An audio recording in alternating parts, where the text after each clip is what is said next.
Uh-huh.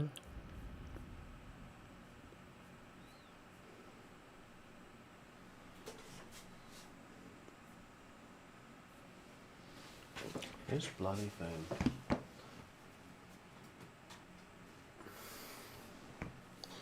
I think that will even make a difference. You know what we'll do? We'll just bloody...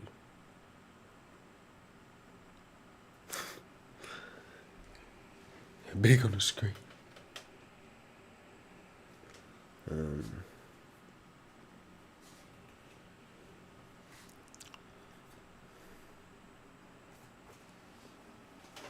You guys want me to talk about God still?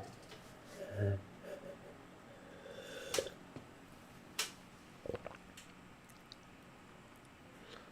turn that brightness up a little bit.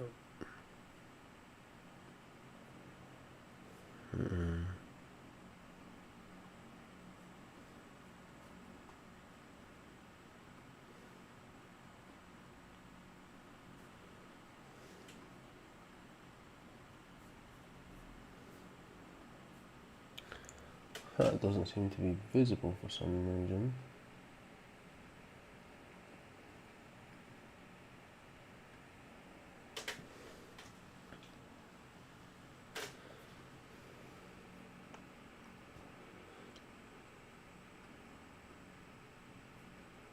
Where's the game? Oh, there's the game.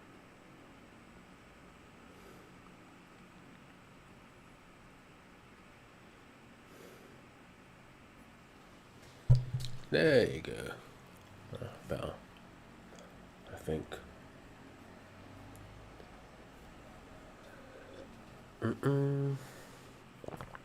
Let's go.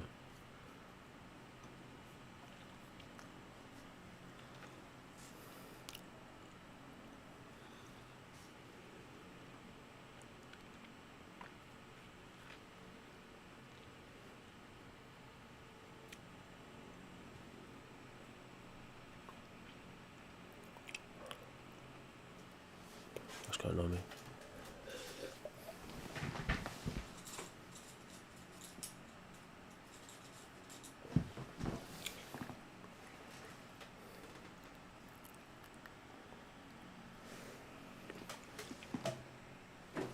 I need some better tasting coffee, man. This lucky sucks.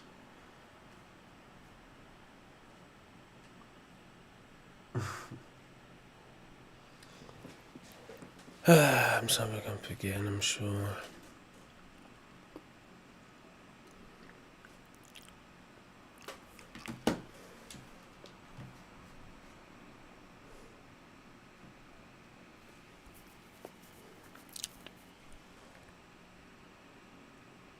Fighting people watching. What's up? Let's hear it. What's up, Patricia Ford? How we doing? Let's there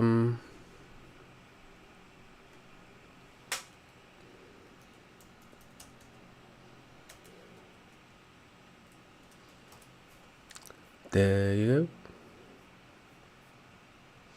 go. Yes.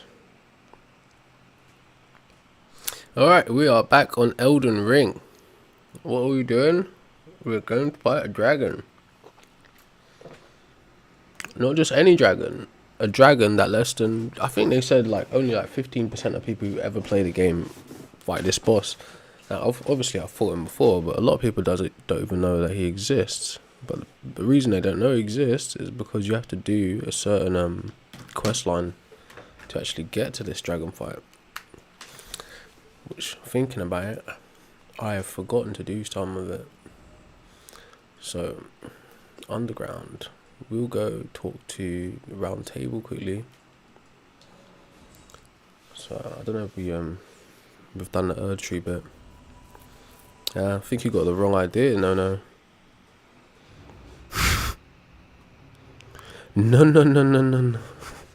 Okay. Oh, who's that?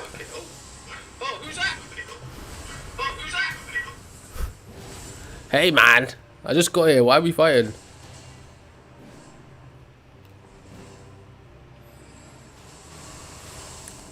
Oh, he's good.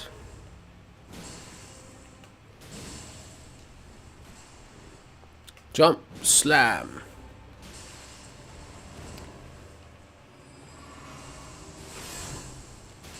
Oh, that's what happens if you block it.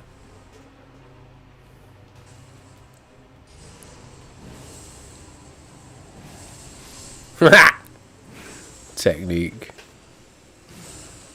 Got him out of there. You don't jump people when they spawn in. This game is great. Not only is it cool, it's great. Alright, so new items can be purchased. Cool. Alright, so there's a quest line that we need to do. But before we do the quest line, we just need to test audio so we know.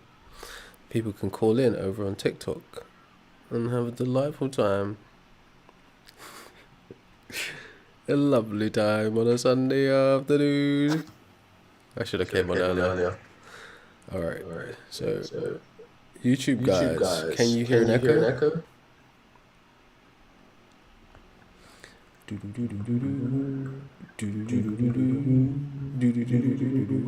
Yeah, I think you can. Alright, so people feel free to call in if they want to. Don't know. If not, then we get to play games and just like mind our business on the internet, which is fun too. Cool. Hey, what's up, H? I see you in the background. Alright, folks. No one's seen the stream currently, so let's just not. Well, I should yap anyways. I want to hear your hot takes. Let's turn the game up.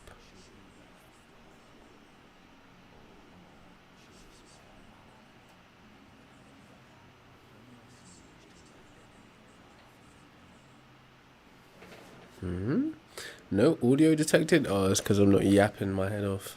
There's no one to talk to. Ah, the remote for the volume.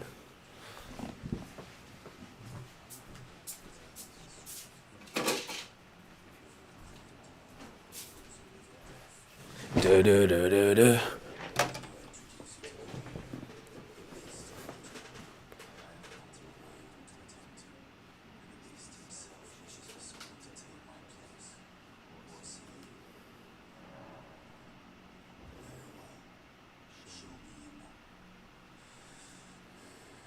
Oh, what's he saying like that for? What's up, Milo? What's up, Junior? Thanks for following.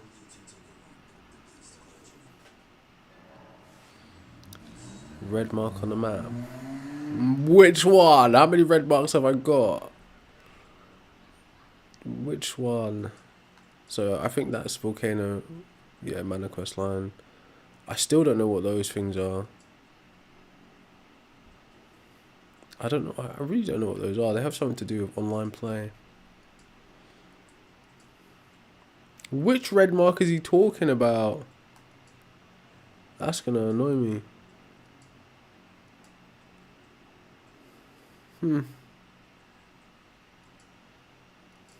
Maybe underground? No red mark.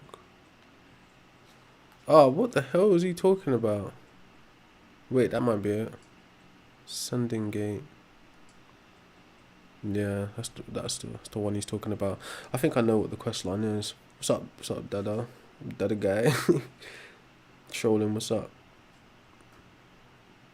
I agree, trolling. Eventually, we'll get round to the old sippery. We should ban that for sure. If we could, folks, just tap that screen. Let's repost and get people up here that want to either give me their hot takes. I really do want to hear some hot takes today, or want to discuss the topic on the screen. Okay. What? Oh, that's a crazy take, Zeppo. Alright, anyways. Yes, sir, I am. I've already, actually, no, I haven't done that part yet. So the Beast Clergyman, he's actually talking about, the dude that turns into Black Blade, I forget his name. It's like a beast guy.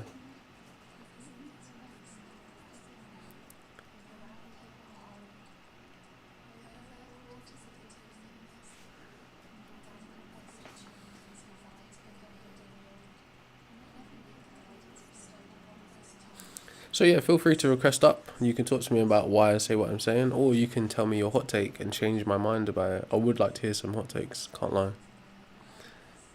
But, or maybe you could give me a good argument that this particular thing shouldn't be banned. Right, let's just like run through a quest. Alright, so we need to talk to the lady on the bed, but not you. Well, actually, I don't think I'm supposed to let her hug me yet.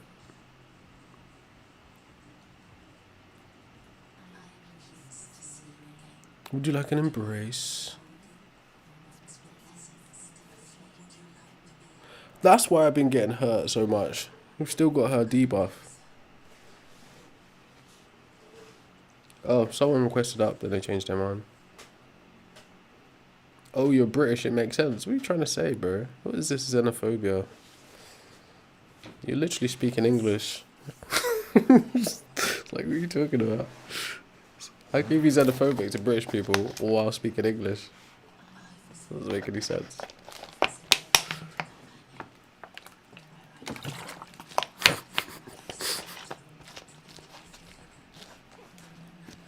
That's not true, Nick Chungus. If you'd like to come up, I'll explain it to you why that's not true.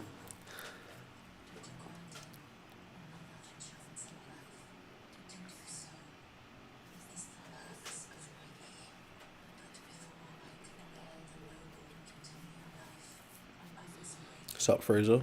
Britain in the house.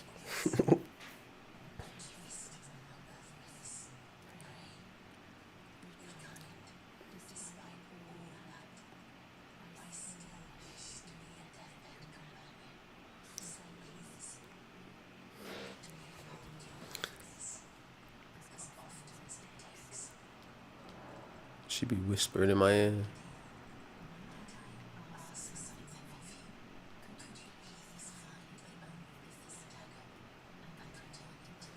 This is the quest line.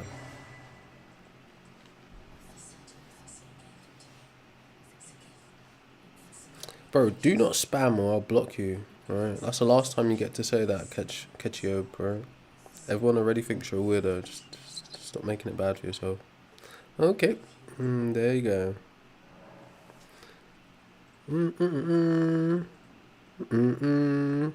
Bro thinks he's rich, yet he's sitting on TikTok talking to strangers about like £1,000. You think £1,000 is a lot of money? Okay. Okay. You goofball. That is so sad. I don't take me wrong, right? I don't mean to say that in an offensive way. Yes, £1,000 is a lot of money to some people, to many people, right? So I don't mean to be disrespectful, but that guy is clearly an idiot. He's just an idiot. Right, so anyways, yeah, I do think smoking should be banned. No, you don't need to check my hard drive. You can check my SSDs, right? You can check them. I'll put them up on the internet for you. Like, I'll leak all files if you would like. Totally chill with it. If anything, you probably should do that so I could get some music released or some, YouTube videos that should have been viewed already. Who's to say?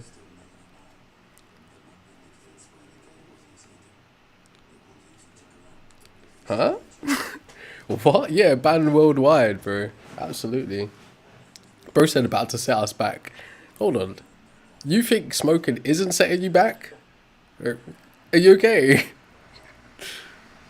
Oh my gosh. I agree, Tony Snell.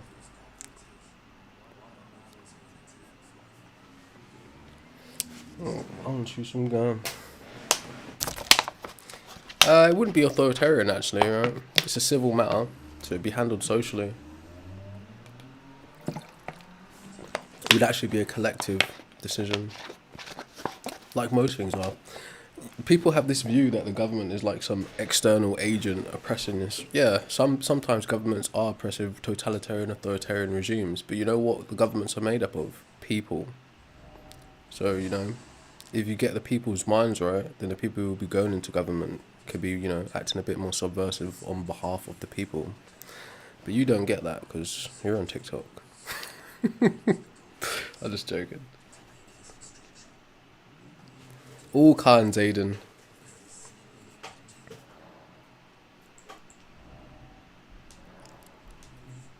Alright, let's go do this quest line. Wait, let me speak to him one more time in case I missed something. Well, that's one way to speak to strangers. Alright, so we also got to speak to this girl on a bridge down here, which I've avoided.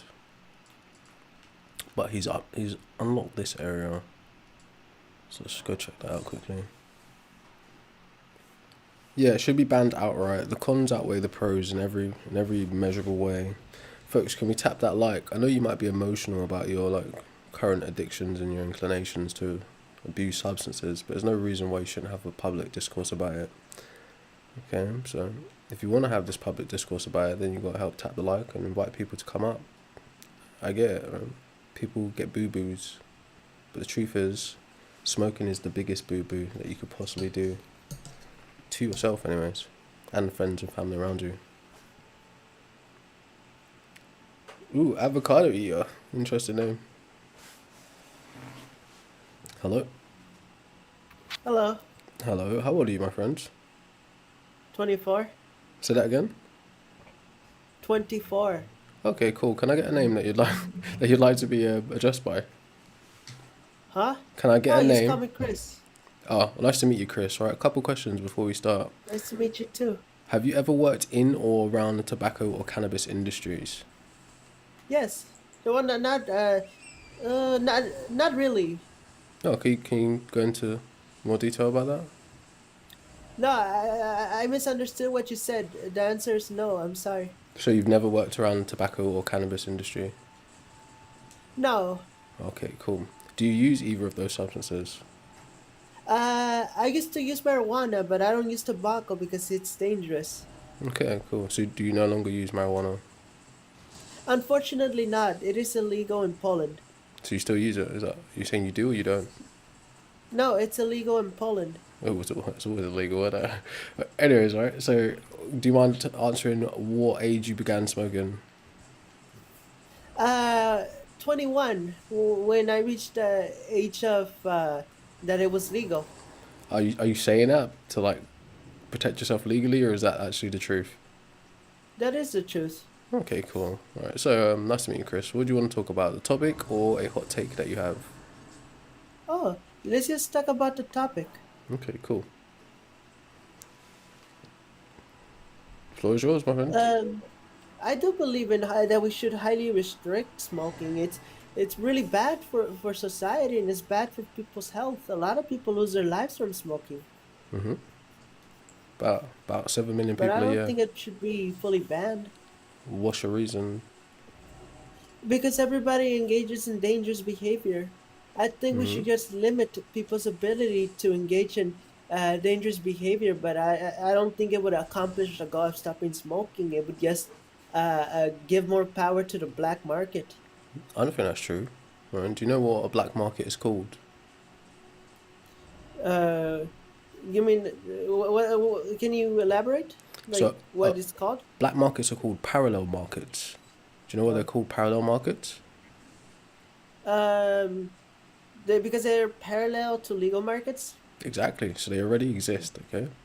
So Mm-hmm. interesting tidbit: 11.5 or 11.25% of all tobacco products are produced illegally and bootlegged across the world, Oh, and 25% of oh. all alcohol products are produced illegally and bootlegged across the world. Okay, so the Mm-hmm. black market clearly exists simultaneously and is clearly already making big bank.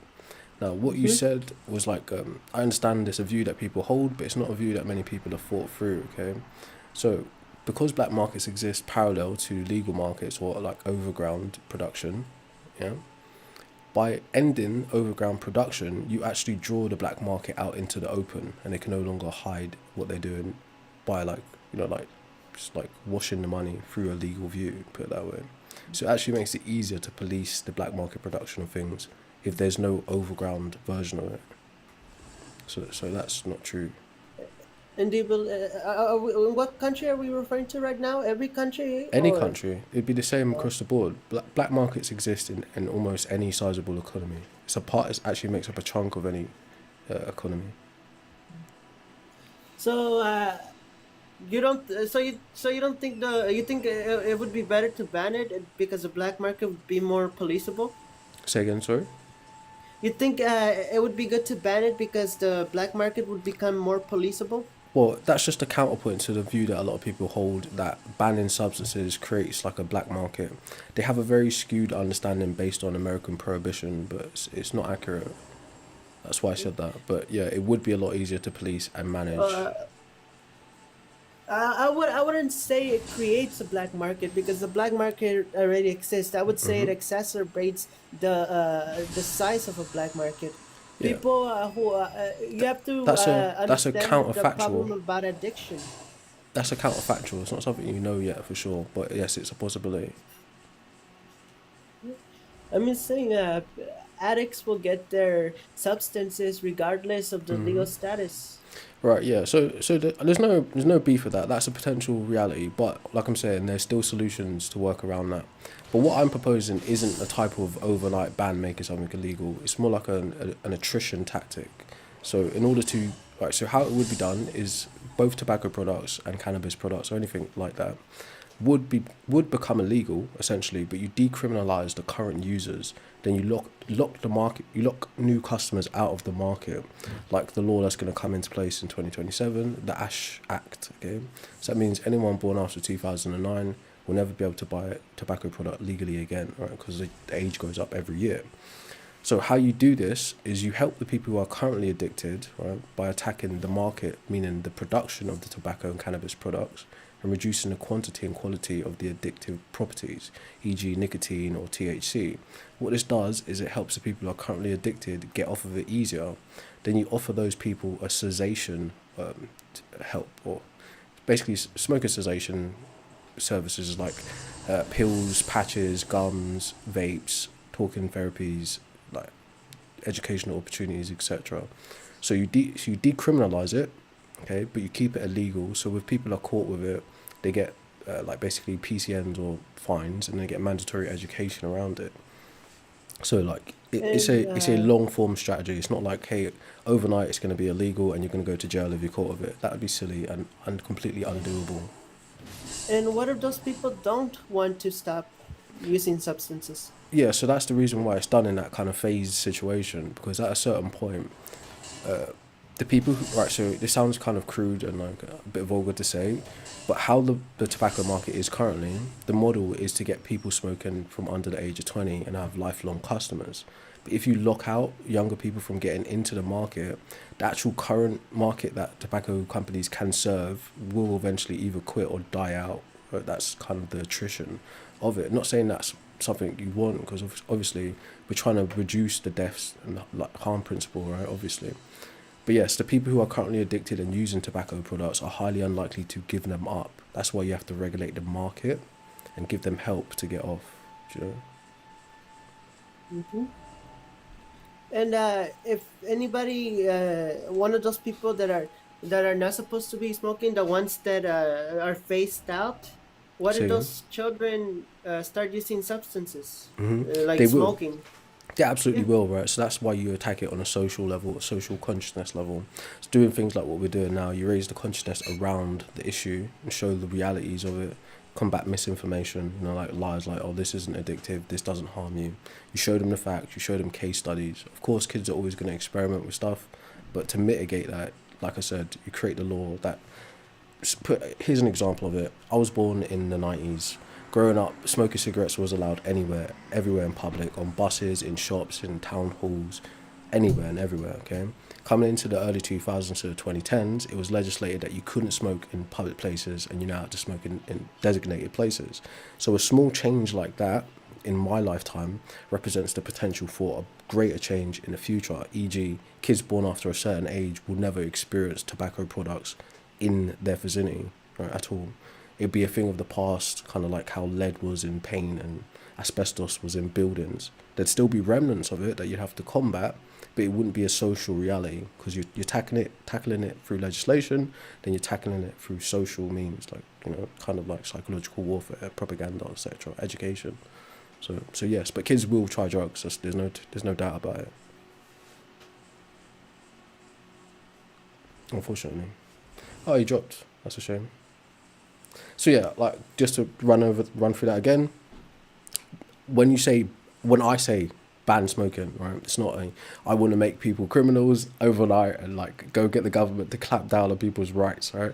Actually banning cigarettes or like weed isn't actually an affront on people's rights to choose. It's a limitation on the market, okay? But again, the people who choose to use it afterwards knowingly take the risks onto their own hands, because you reduce the coercion of their rights from them. In a simpler way, there are 1.3 billion people who smoke tobacco products. 80% of that 1.3 billion people begin smoking before the age of 20 and are already chemically dependent by the age of 18.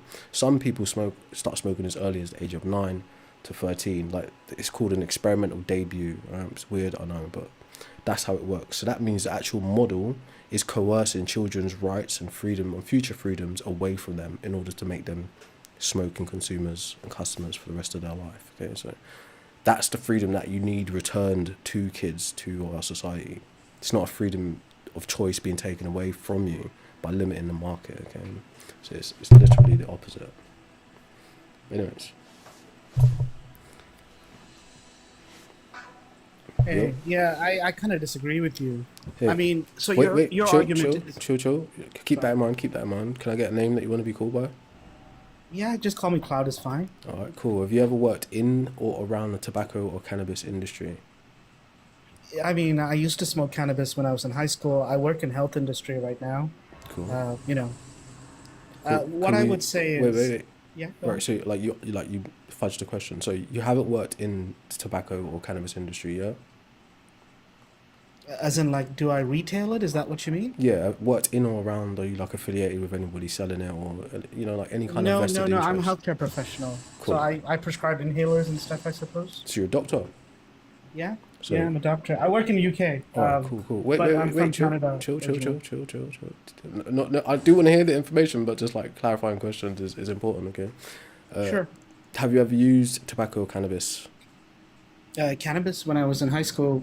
Obviously, in parties, I might have had cigarettes, but Mhm. I mean, I'm 30 years old now. I don't have it. I don't smoke Do cigarettes. you remember It's the not a age? habit. Do you remember the age that you first tried it? Cannabis or cigarettes? Either or. Yeah, I would say probably 16, 15, something like that. Cool. All right, cool. Now you can say what you want to say, bro. Yeah, yeah. So I'm against it, kind of on libertarian values, I suppose. That's People have a interesting. right to their. Yeah. So what? Actually, oh no. Let me hear your argument first, and I'll rebut it. Go. Yeah, I mean, I think you're making the argument that because something is addictive, that you need to ban it. But there's a lot of things that's addictive, That's a like porn. misrepresentation. That's definitely not the argument I'm making. Well, you said that kids are coerced into it and they're sort of addicted to it, Hmm. and that's why we should stop kids from having cigarettes. Now, I have no problem with stopping kids from having cigarettes, but coffee is equally as addictive. Sugar is much Yeah. more addictive, and Yeah, there's studies that that's a. prove that. I'm aware of that, but that's a red herring in terms of the conversation we're having. Yes, we can How is compare. it not? Sugar is We definitely can much compare more stimulants. deleterious to your health in comparison to Yes, but it's a red cigarettes. herring in terms of what we're talking about, right? Because why is it a red herring? Because the actual issue that we're addressing is smoking. Okay. Yes, we can compare stimulants like nicotine, caffeine, taurine, etc., right? They're different issues, right? In the overarching Mm, conversation of addiction, yes, they are considerable and they're important. Like just like trying to tackle junk food and sugar, these things are important. But in terms of the right. conversation we're having, they're red herring because they're different situations. So the argument I'm making is no, it shouldn't just be banned because it's addictive. Right? That's a complete misrepresentation of the argument that's being had. But yes, Okay. the addiction aspect is a part of the coercion of the child because once you become chemically dependent, that actually forces types of decisions you will make biologically. Okay, but continue with the That's not libertarian. true. It is true, right? Continue with the No, it's not. libertarian argument. It is So, true. smoking is actually GABAergic. So Yeah. people do it when they're sort of, kind of in a state of heightened emotions, anger, and actually helps calm people down. In Right, fact, people right, before right, they go right. to sort of But racing, but before a but presentation, but go on. right? Is it or is it not true, right? That chemical Mm. dependency does lead one towards seeking out that substance. But it depends on the structure of the brain. Is it Some or people is can it not smoke true? cigarettes and be very high Is functioning it or is it not true that chemical dependency forces one to seek out that substance? for everything, from So it's sugar true, to right? coffee So to it's thing. true. All right. So stop pivoting to No, so different so no, things. no. Okay, I think you're it's wording the true. question a different wrong. So the question is cigarette smoking No. more addictive than sugar, No, it's coffee, not. or That is anything not. else? Again, that's a red No, herring it's not. again. It's a red herring Yeah. again. Because what are we So addressing? now the We are second thing addressing is smoking. Okay. right. Now So the right. smoking Wait, does wait, smoking wait. like You other tried as someone who's representing the healthcare industry, right? As you claim right. to, right? You tried to Yeah, make it yeah. seem as if, right, chemical dependency isn't a part of addiction and doesn't drive one to seek out that substance. Okay, so let's clarify. Does chemical dependency drive one to seek out that substance? Yes, it Oh, does. right. So there we go. Clear on that. No BS, no extra shit, right? So now continue your But it point. doesn't affect function. Continue your So point. so it doesn't affect function. So function is kind of like, do you go to your job, do you do your work, do you stay socially, sort of thing. So there are certain drugs that affects your function. Cocaine Yeah. causes brain damage, causes vascularity damage, and it affects your function. Yeah. It affects the way you think. It affects the way how you do these things. Smoking, nicotine causes carcinogenic effects on the lungs, but Yes. it doesn't have effect on the brain. So it doesn't affect the function of someone to have a normal life. Cannabis causes. I would disagree, but sure. Yeah. No, there's studies based on this. Sure. It simply has to do with the mechanism of action. So smoking helps calm people down Yes. when they're having Temporarily. angers, when they're about to do presentations. So yeah, what happens when the actual environment that you've introduced that drug into is without that drug, e.g. the chemical Yeah, so dependency? it causes damage towards All right, the exactly. pulmonovascular structure. No. So I'm saying it- in terms of what happens. All right, so just in simple terms, right? I'm not a doctor. I'm a normal person, Right, right? right. We are biochemical beings, right? Walking around full of a bunch of chemicals. We're actually like a contained environment ourselves. Okay. Once you introduce an exogenous substance to that chemical environment, right, and the body adapts to that chemical, right, that chemical now the dependency actually is built, right, and the tolerance for that chemical is actually built. Right, so that's what creates the dependency. Now, when that chemical ends up being absent from that environment, which is your body, it creates a Yeah. reaction. Does it or does it not? Yeah, it All right. does. So please stop acting as if smoking isn't addictive. Right. Don't do that. Right. I didn't say that. I didn't say That's it the was kind not of picture you're addictive. trying to paint. Right. No. But I said it's equally as addictive as sugar, coffee, Yeah, and other again, things. no one asked and about it those doesn't things. affect your function. No one They're asked two about different those things. things. No one asked about this thing. So Right. when nicotine is not present at the volumes that it's usually present, Yeah. does it create cravings? For a set amount of time, yes, it does. So it creates cravings, right? So cravings drives one to seek the substance out. Does it or does it not? Yes, it does. All right then. So It that can- does affect functions, right? So irritably or irritatable, let's put it that way, getting irritated, right? Mood swings. But it's no okay? different from Judgment, what you would have if right? you didn't have coffee. No, I know that. But again, another red herring. No one cares. We're not talking about sugar. We're not talking about caffeine. We're talking about nicotine Right. and cannabis. Okay, so Look, let's keep it a buck. So Stop what trying I to would move say the is- goalposts, all right? We're I'm talking not trying about to move one. the We're goalposts. talking about Well, one what I'm trying thing. to say is, all right? what Don't I'm trying do to that. say is, people have a right to do what they want to do No, they with don't. their body. No, they as don't. long as it's not causing Cite, damage cite, to outside. cite the law, right? Because I had a discussion with the actual solicitor last night or lawyer. Right, cite the exact law that allows someone to do whatever they want as long as it doesn't hurt anybody. That's a philosophical claim, not a legal one. Okay, so I cite agree. it. That is a philosophical Cite it then. claim. Exactly. So you don't have the right to do whatever you want. That's nonsense. That's a philosophical claim. Okay, you do not. Right? Can you legally consent to be cannibalized in public or maimed? So from No, my you cannot. perspective- Okay, you so cannot. from my So perspective, stop so saying it- that. Okay, it's So, nonsense. so from my perspective, as a doctor, as a patient-doctor confidentiality thing, Yeah. you don't tell the patient what to do. Yeah, You that's give that's the a different patient matter. the options, right? and they decide based on consent. Yeah, but That's how it that's a works. different matter. So what I'm addressing Right, to right. you And is society, is and I would part say of your the libertarian. society- No, what I'm addressing is part of your overarching libertarian or neoliberal argument. Right. You are suggesting that Not people. liberal, not liberal. I'm not saying liberal. this is- I this don't is what want is liberal. considered- We don't want progressives. This is what is Okay, go on. considered, right? It's part of a neoliberal ideology, okay? When you hold the philosophical view that one can do whatever they want as long as it doesn't hurt someone else, that is not a Yes. legal view because it's not a legal reality in most Western countries, okay? You cannot do whatever you want as long as it doesn't hurt someone else. That's nonsense. That's a philosophical view, right? So you need to be able to separate those two things. As a doctor, you should know that, right? You can't do whatever you want to do, okay? Okay, so if someone says, if someone says they want to smoke cigarettes, they want to do it in their house, do they have the legal right to do so or not? I don't know what would be the law. What is the They law would. in that? That's what I'm trying to tell you. So accessing That's it. accessing a substance and consuming a substance can both be legal and illegal given the context, right? So in I think you're terms just in making terms of the right, esoteric arguments for the no. sake of some weird progressive slant. What are you talking about? As a doctor, right? So what are the Yeah, as a pros? doctor, go on. What are the pros versus the cons? As a doctor, right? So you've got two buttons in front of you. One kills Yeah. 8 million people a year and one saves 8 million Yeah. people a year. Which of the two do you press? The other button, Which of the two the do you one that press? kills less, whatever Right, it might be. One kills 8 million people a year and one saves Yeah. 8 million people a year. Which do you The press? one that saves, but it's Right. not about that. So it's about this the isn't choice. this isn't an esoteric I don't make the argument choice for as a doctor. progressiveness. No, listen. This Okay, isn't no, no, this no, isn't no. an You don't esoteric make the choice. brother. Listen. This So that's isn't the point. this isn't an esoteric progressive argument. It's a health Yes, it concern. Okay. If It is an if it's esoteric documented that 7 million people a year die from smoking directly and 1.6 If million they people die choose to do and it, 1.6 it's their million choice. people die from secondhand smoke, right? Then this isn't a matter of philosophical leanings. It's a health epidemic. As stated on the WHO website, right?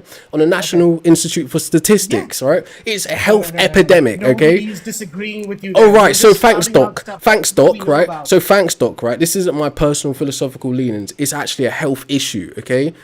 So Right, let's get it's a that health clear, right? issue. So now you But as a with doctor, any no health brother, issue- you as a doctor have clearly just stated out of your own mouth, right? It would be your priority to save the To 8 try and million stop people lives. from smoking. All right then, all right. So know what side of the fence you are currently arguing on from a libertarian ideology. Okay, you're not Yes. arguing on the So button then of I saving would people. fight. You're I would arguing on the fight to button make of sure- killing the 8 million people. Okay, No, no, that's no. what you're arguing You on. can listen to Okay. me. You can give them whatever you want. Varenicline, bupropion, your nicotine receptor agonist, or whatever you want. Okay, but as long as the choice for the button is done by the patient, Right. then we're okay. So And what as are we long talking as about? It's not done. But what are by we any talking about? Progressive. What are we white talking or about? White adjacent progressives. What are you or- talking, brother? As a doctor, listen, You know, okay. If we're talking about getting rid of the choice, The from individual people choice, outside of their the own body, individual that's what choice I would of a say. human being, right? The only way you could change the ability for a human to make a choice is if you did some devious medical intervention, right? Like a lobotomy, That's okay? not true. That's not Listen, true. listen to what I'm about to say, right? So the That is some utter bullshit. You individual, don't the know what you're individuals, talking about. I do, right? The individual's ability to What do you- choose, how do you know the that? Are you a individual's, mental the practitioner? individual's How have you ability to worked? Have you choose. done Shut up! psychotherapy? I will mute you, right? Either listen or leave, right? The individual's ability to choose is not something you can legislate away from them. Now, what you can legislate is the options available for them to choose. As I just said, if free will is a thing, which is a philosophical claim, right? The ability to choose is entirely in control by that person's autonomy. Now, the only way you can impinge As on long that as person's, only by that, the it's only fine. way you can impinge on that person's autonomy to be able to choose is to damage the brain, the very mechanism in which allows for choices to be made consciously. Okay? So if we're talking about addressing a market, right? We're talking about legislation, then we're talking about helping people that are already addicted. You're not infringing on their rights or their abilities to choose. You're talking about So what you're talking about is the Mental Health Act and the Mental Capacity Act. no. Okay? As No, long I'm as not. the person knows. No, just I'm listen. not. As long as the person knows and they're able to recount to you that they know they're going to get this harm when they smoke that cigarette, you don't have a leg to stand on. Say again, That's how the sorry. Mental Capacity Say again, Act sorry. works. Say again, sorry. So if the person is able to recite Yeah. to you the positives and the negatives, and Yeah. Mm-hmm. they know the damage is happening, and they still choose to do it, that's mental capacity. Glad you And said that. always have to assume Glad you said there's that, four Doc, rules of right? mental capacity. No, You need that's to enough. Google some Stop stuff there. before you Stop talk there. all this Stop nonsense. there. Now let's address it, right? 1.3 billion smokers in the world. 80% of those 1.3 billion smokers None in the of those world. things have to do with Let mental me capacity. finish, If right? they have It mental does. We're capacity, getting there. you We don't are have getting any there. shit to We do about are it. getting there. You don't get to say 1.3 anything about capacity. 1.3 billion smokers in the world, and If it's 80% their of those. choice, it's their choice. Doctor, you sound scared and you're running, bruv. Listen, 1.3 I'm not. billion. You just need These to are Google the Mental statistics. Health Act and mental You are capacity. scared. You are scared, right? 1.3 billion smokers in the world currently consuming tobacco products. 80% of that 1.3 billion smokers of tobacco products begin before the age of 20. Some as young as the age of 9. So they are documented, right, in your world, majority of those smokers are chemically dependent before the age of 18. Now, right, the ability to make rational decisions is considered not really there until around the age of 25, being that the prefrontal cortex hasn't fully developed yet, right? Google it, doc.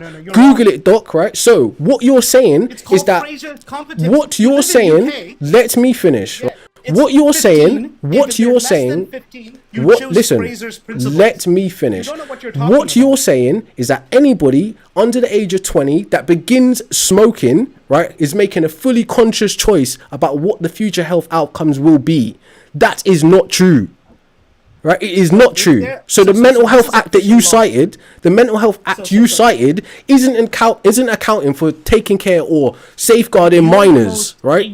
It isn't taking into account. Piece of shit I've ever heard. I appreciate that. Coming from a doctor, that's praise. That's praise. Because you are on the internet literally arguing for people's right to be killed. That's praise coming from you. You really don't realize it, okay? You are the bad guy here. Right, you are the bad guy here. Yeah, realize what you're saying. We have a doctor arguing on the behalf of companies producing a killing fucking machine, right, and literally exploiting children with it. This is what a doctor is arguing on the behalf of. You are the bad guy here. Okay, you are the bad guy here. Know that. Okay. So you need to Google Gillick's competence. No, I don't. Right. With all due respect, I don't. With all due respect, I don't. With all due respect, I don't. Right? 1983 Mental Health Act. These are the medical legal things based on it. And yes, if someone comes to me with sort of contraceptive issues and they're over the age of 13, about able to consent, and they can, but they're below the age of 15, you can check for Gillick's competence and you can give them the medication. This is the kind of patriarchal but do you think we need to fight against? But do you think, right? Do you think that is what big tobacco is actually taking into consideration in their business model? Big tobacco. So why are you having this conversation? Do you see what he's arguing for then? Okay, that's the problem with the libertarian view. You don't care about your patients. No, you don't care about your patients because you're literally saying, I'm not going to address the production of this tobacco thing, which is definitely damaging minors and people all the way into their adulthood, right? You're saying, I'm not... So what are you arguing for then from a libertarian view? I'm arguing based on Capacity Health Act and based on patient choice. All right. And I'm arguing against sort of patriarchal, progressive societies that force their beliefs and things on people.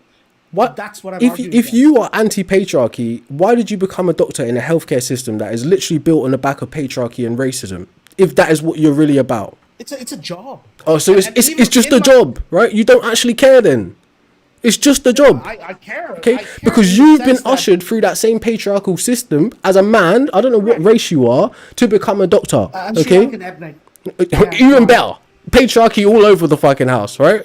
Even better. Okay, what you're saying is I'm Sri Lankan ethnic. What are you talking about? Sorry, what bell? What?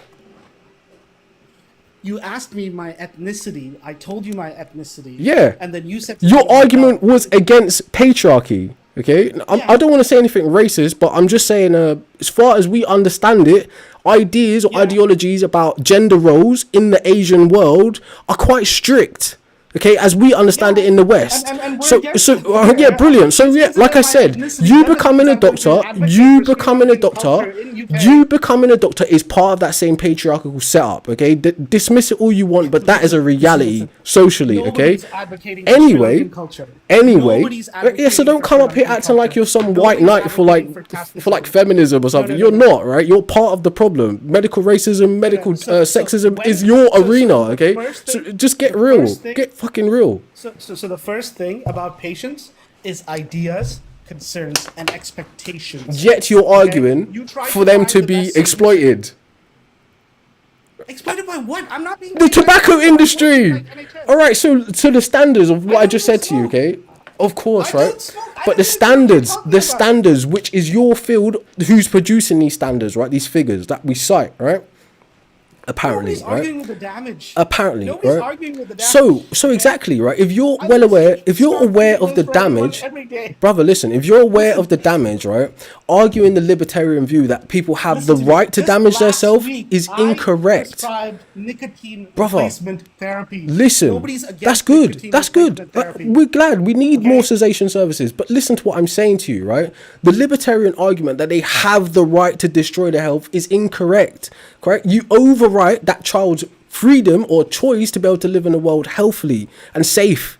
Right? You override that apparent Nobody's right to arguing choose. about Okay? giving cigarettes to No, kids. but this is what But the industry it's is about built legal on, age brother. limit, then- This is what the industry is built on. This is why they smoke before the age of 20 and become chemically dependent before the age of 18.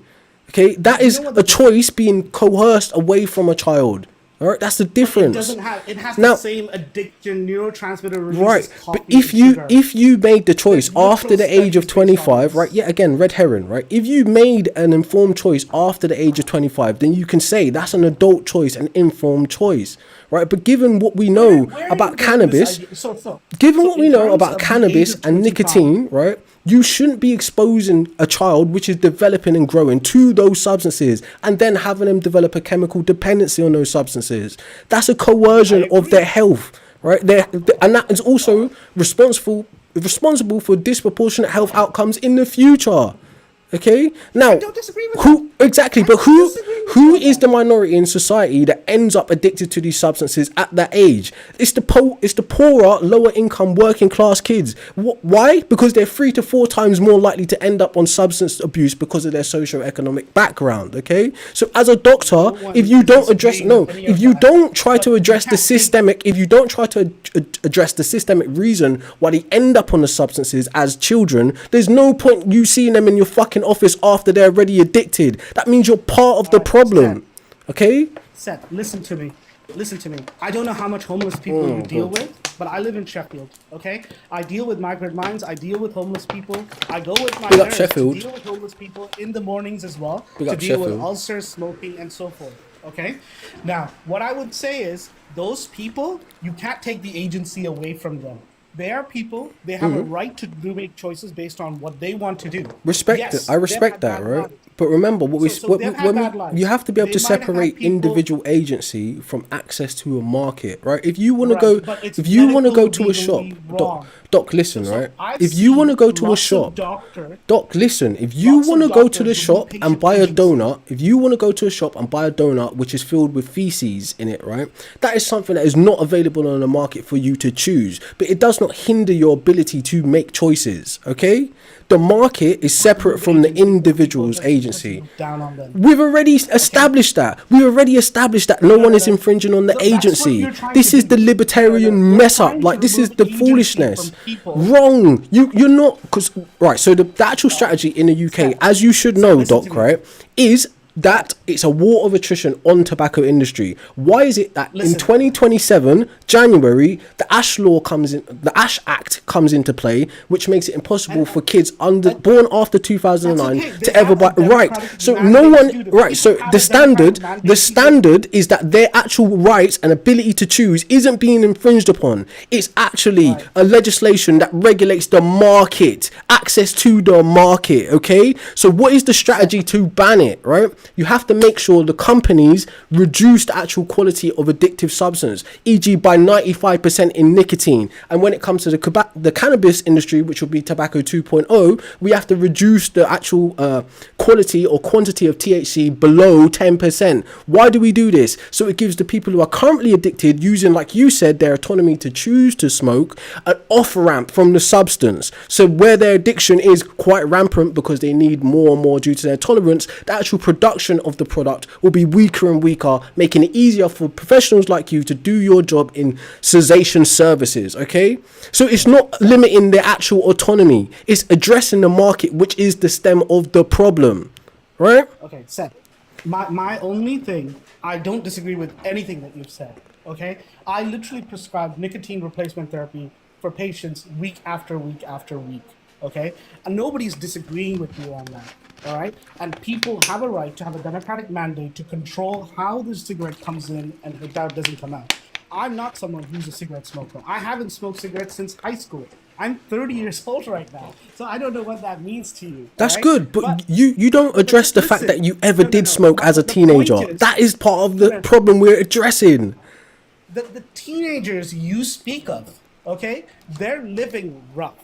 Okay. Okay. Now, whether they That's have assumptive. capacity and competence is completely different. That's The assumptive. teenagers that you're talking about, you can't remove agency from them. No The one is minute you trying start to. remove- No one is trying Listen to. for a second. The minute you start to remove engagement from them, the minute you as a society try to enforce your rules and laws on a basis of a power dynamic situation, This is you know incorrect. what's going to happen? This is incorrect. Just- And it's counterfactual. just- But sure, tell me your opinion. Sure. What will happen if you do that? This is your opinion, right? So say it, right? Yeah, this is my opinion. What do Yeah. you think will happen if they do that? Nothing, right? No, Noth- they nothing won't will happen. engage. They Nothing won't will come into happen. the clinics. They won't. No, bro. They won't trust people. No, bro. They don't trust institutions. That's a The things that you're counterfactual. talking about That lead hasn't to happened. institutional That hasn't decay. happened, so you don't have any way to How say can that you that's say the that? case, We are right? at, like, the So- precipice of the biggest institutional decay right now. Fam, all right. So with Nobody all due believes respect, institutions with as all much as with it is. all due respect, doctor, okay, right?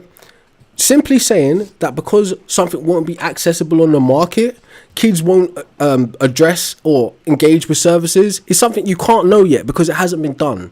Okay, that's an opinion you have of what the future outcome might be, but it's not necessarily What you need to informed. do- What Okay? you need to do is you will have smoke-free Sheffield, you will have migrant minds, you will have homeless services in wherever you are in UK. All LCDs and ICDs will have it. You need to engage with them to identify Mm-hmm. and see what the socioeconomic people will agree to and what they won't agree to. Yeah, and good see game. what the changes are that. For Good that. game. I Because respect what you're that. talking about. What you're talking about is it sounds like something that comes of like a white Cambridge, Oxford No, brother. kind of am patriarchal I white doctor or where the from doctor knows Cambridge? more about the patient No, than bro. the patient knows All right, about so the doctor doctor, I don't know. All right, situation. so if you want to look at it like that, what kind of class do you come from, doctor? Right, because to end up a doctor is very interesting in terms of life opportunities already. Yeah, Okay, I mean- so what class do you come from? My parents were from Sri Lanka. Did you have We- two? Did you have I two guess- working parents? Yeah, I did. I Did you There pay were your a lot of own way? parents Did in you pay Canada. your own way for university to get your doctor's degree, or whatever it is? yeah, You yeah. pay, right. So Yeah, I did. you have no place to talk to me about class and where my ideology comes from. I'm from the lower poor working income, right? I'm from that. Right, I'm from not having two fucking parents, My from parents are from Sri Lanka. preventable, That means from they were preventable, refugees from in Singapore. preventable diseases. Right, so I'm fucking from it. I grew up on the council estates. I still live around. Right, I know what the fuck is going on the ground. You, as a doctor, have never. Right, your fucking experience with the public, right, is very safeguarded and shielded. So don't talk shit about class to me. Sir, You're a fucking just doctor. listen to me. Right, don't chat shit. Listen to me. I said, listen to me. My parents are from Sri Lanka. I don't care. I don't care. The next thing you're gonna tell me you're like fucking Zia Youssef, bruv. I don't give a fuck, right? With all due respect, excuse my language, but I don't want to hear that shit. I don't care. So the clue from that is they were refugees. I don't want to. Exactly. Okay. Right. So, So- now, what so you gonna they tell me went next? into They that- pulled themselves up by their bootstraps, and capitalism works because it worked for your people. Is that what you're gonna tell me next? So what I would say. All right. is Don't that tell me about I class live then, in because you a don't know what you're place called talking Flemington about. Park in Okay. Canada. Don't know what you're talking So, about. so Canada has things as well, you know, like council estates and You don't know what you're ghettos. talking about. With all due respect, Doc, right? You should leave the class talk alone and help people that are sick because you don't know what you're talking about. The opportunities afforded to As long you as we are not the are- opportunities afforded to the people you're treating, okay? So watch what you're saying, bro. It's annoying, okay? Take care, sir. I gotta go now, anyways. Enjoy your day. I appreciate you, I bro. do think you have good intentions. Help people. but Go and I do help think people. A lot of it is white progressive, white adjacent, which Sure. I can't Yeah. agree with. Yeah, That's thanks. all. Coming from a Sri Lankan that works in the fucking NHS industry telling me about white politics. I love that, right? Thank you. Appreciate it, right? See you later. No, I don't. Yeah. Crazy ass. What are you talking about? A so-called doctor arguing on behalf of the fucking tobacco industry, which is killing people, insane, and telling me my politic is white. Is he okay? Is he okay? Like, all right, sure. Right, let's have a little breather. All right. Gamma, what's up, bro?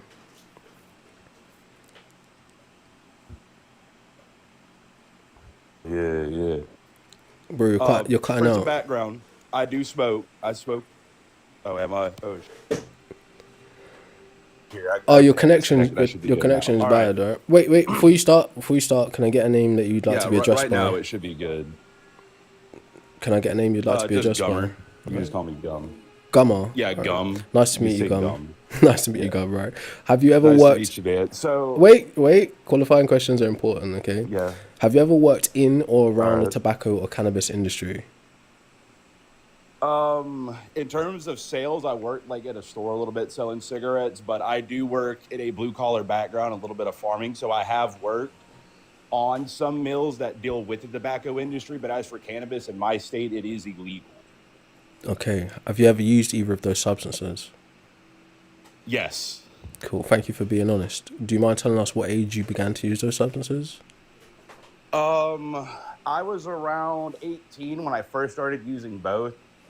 I started working at a coal plant, and cigarettes were the only thing that would help free up my lungs from all the coal ash. So I smoked menthol cigarettes. Okay, cool. All right, so feel free to talk about the subject if you want to talk about that, or what take you have that you want to change my mind on. No, just with the smoking thing, like I was agreeing with Cloud for the most part, and I don't do the arguing, I don't do the talking over, I don't do none of that. I'd rather everything be discussed like civilly a little bit. So with smoking, while I do agree that it is an addictive thing, even for me, for someone who smokes it, it is addictive as hell, and I know it is, but yet I still do it because consciously I know, yes, it is bad, but I want to do it because it's the only vice I have left, and anything could be addictive. Opiates, anything, all of it could be addictive, Yeah, and of it could course. be abused.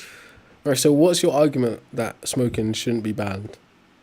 I don't think it should be banned because it's a matter of agency.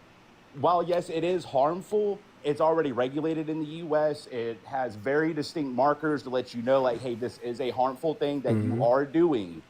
Yeah. And it's even labeled. It tells you, and we even have laws in place that you can't Yeah, sell but to that would kids be 'cause of the considering ID. that'd be like, all right. So of course these measures are important. Don't get me wrong, but that'd be like thinking everyone has the same cognitive capacity, right? And everyone's starting on the same level playing field when they're not, right?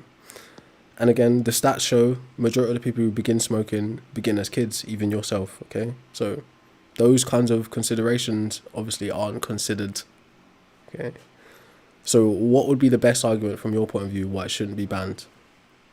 It's just a matter of, I get, like, legality side. Like if it's deemed as illegal, it's still not going to stop it. So even if it is banned, I'm just saying this just right off here. Even if it That's an is banned, opinion. people are still going to do it. That's an opinion. But for me, I think it shouldn't be banned, especially if you're a legal adult and you can do it knowingly of the Yeah. risk.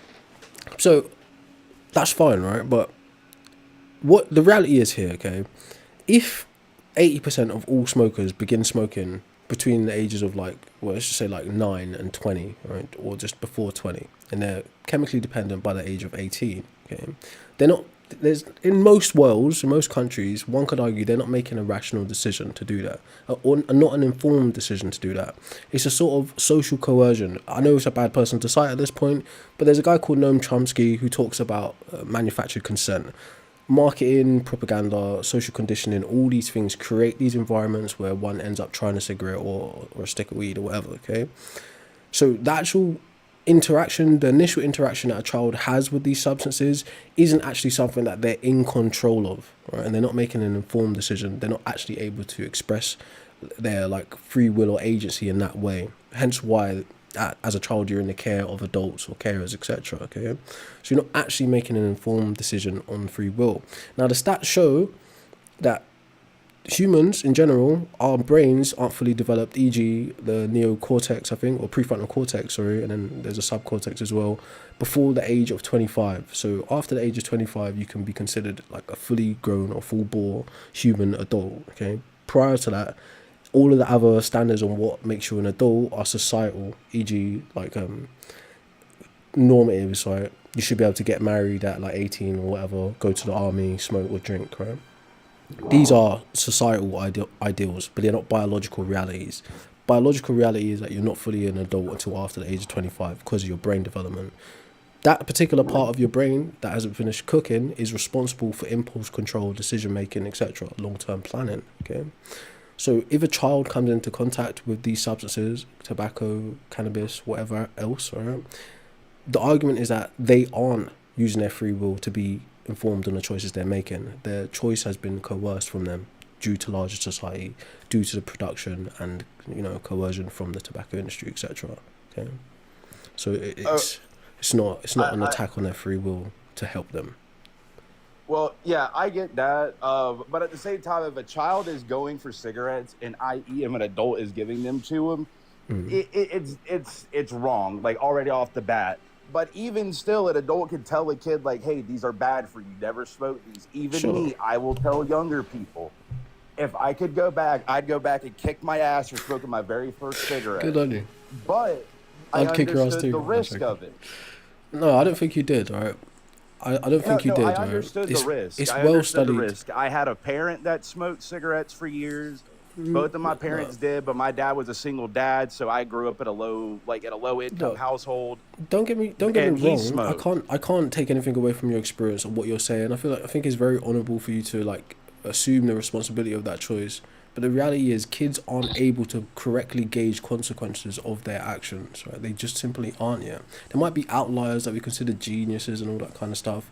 But in general, like biologically, you don't have the cognitive ability or the functions to make informed decisions like that, especially long-term health you consequences. absolutely do. Like once you hit a certain age, you know right from wrong. No, that's Like, nonsense. you know right That's from that's wrong. a If philosophy. someone No, tells you no, something no, bad- wrong. no, we're not arguing That on the is wrong. philosophical side. That is philosophical. The claim of what is right and wrong is a stance-dependent thing, and it's actually Like, a look, moral if we- claim. like, oh, we That's all not know a murder it's is not a bad. biological We all know reality, murder is fam. bad. That's philosophical. That's not a biological reality. A child isn't able to gauge that. They haven't built up that that bank of knowledge and reference yet. Okay, the child isn't able to gauge that, fam. Now you can be an external person judging the situation, saying, "Yeah, that kid knew what he was doing." That's your opinion, but the biological reality is that kid isn't a fully formed adult yet. He doesn't really know what he's doing, and he doesn't know the long-term consequences of what he's doing. Okay, that's a societal norm. That's not a biological reality. Oh, he dropped. That's unfortunate. All right, let's get this boss out of the way, then we'll talk to someone else.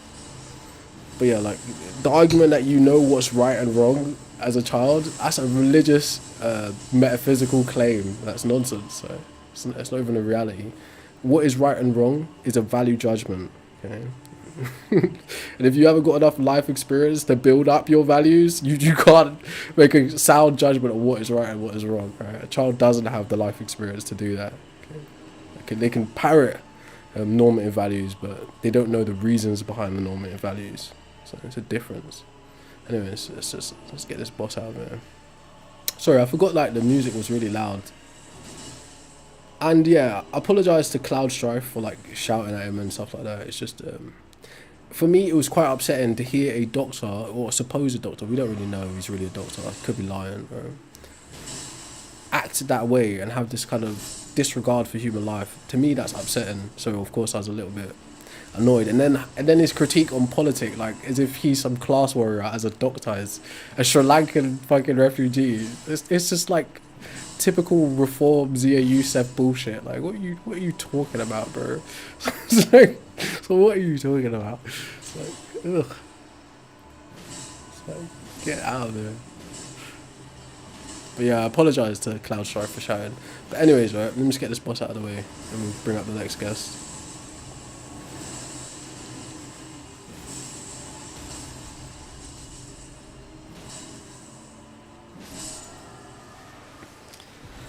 Alright, it's kind of hot as well. So yeah, forgive me if my temper's short.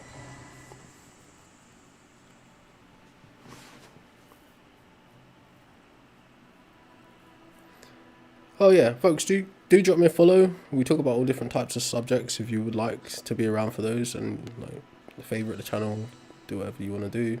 But yeah, feel free to join in, share, like, post, all the good stuff.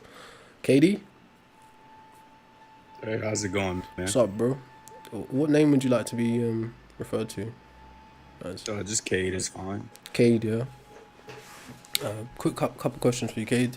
Do you work in or around tobacco or cannabis industry? I don't work around the industry. I work in a trade, so I work around a lot of people that consume both the substances, yes. Do you consume either of those substances? I smoke tobacco, yes, sir. Do you mind telling us what age you began? Um, Tobacco, well, vaping, I started very young. I'm not sure, maybe like 17, 18, but I didn't start smoking cigarettes until I was 21. Cool. All right, what do you want to talk about? Um, I just want to get your opinion on what do you mean by banned, and then what do you well let's just start with that. What do you mean by banned? Yeah, so like no longer publicly accessible, also illegal. Like not manufactured anymore completely. Yeah. Okay. Um, Where is that guy?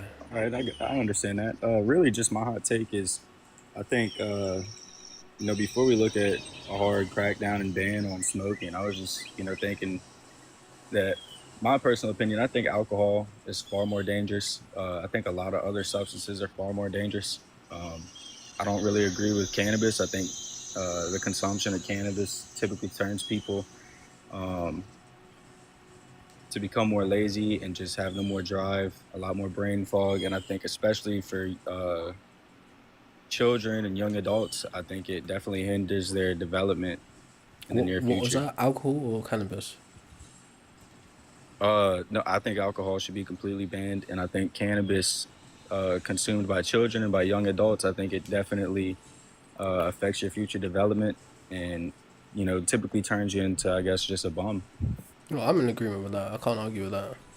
I do have a problem though with like well obviously you said it was a hot take, so it's not really the main topic. But I do have a problem with that kind of whataboutism. Like yeah, I'm pro banning that too, but I say we deal with one issue at a time. You know, it's kind of like the issue that the doctor was bringing up. It's like oh, but it's not as bad as sugar. It's not as bad as caffeine. It's like yeah, but that's not what we're talking about. You know, it's like you shouldn't.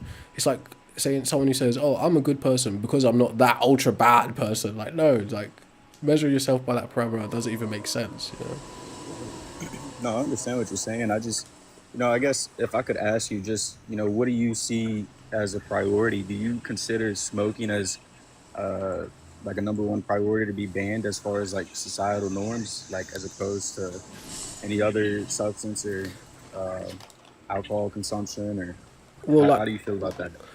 I'm not necessarily a person who thinks in that kind of do this then do that. Like if we was talking like a larger strategy on like moving society in a direction, then yeah, we could like establish priorities. But I do take this to be a very high priority thing. Like it's people I know very close to have died based on smoking, and there's people who are dying currently based on smoking. Okay, so it's important to me on an emotional, personal level, but it's also important to me on a political or ideological level. So to me, yeah, it's a priority. It's a very much so as a priority from a class perspective, from a health perspective, from a political perspective. It's a priority. Okay. And look, man, I'm sorry to hear about that loss you had from Nah, it. So I that's know fine. it, I don't it want to is hear very that. personal. That's cool. Understand. You ain't got to say that shit. No, Nah, that's I cool. got you, man. Um,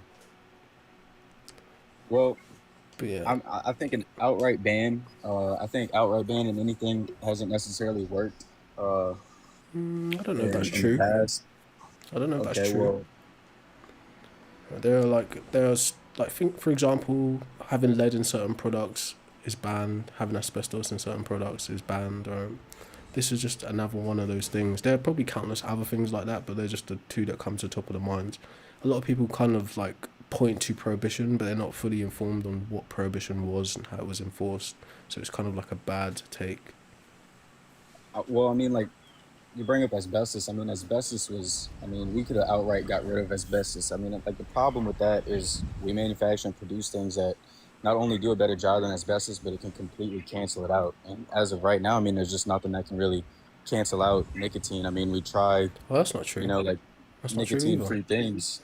That's not true either. All right, Well, so like asbestos isn't nicotine. necessarily addictive, I like know, I know. nicotine is. Maybe it's not entirely analogous in terms of the type of substance. But all I'm trying to say is the banning of something is absolutely possible, and it's absolutely easy to keep it. Well, not easy, but it's absolutely possible to keep it banned.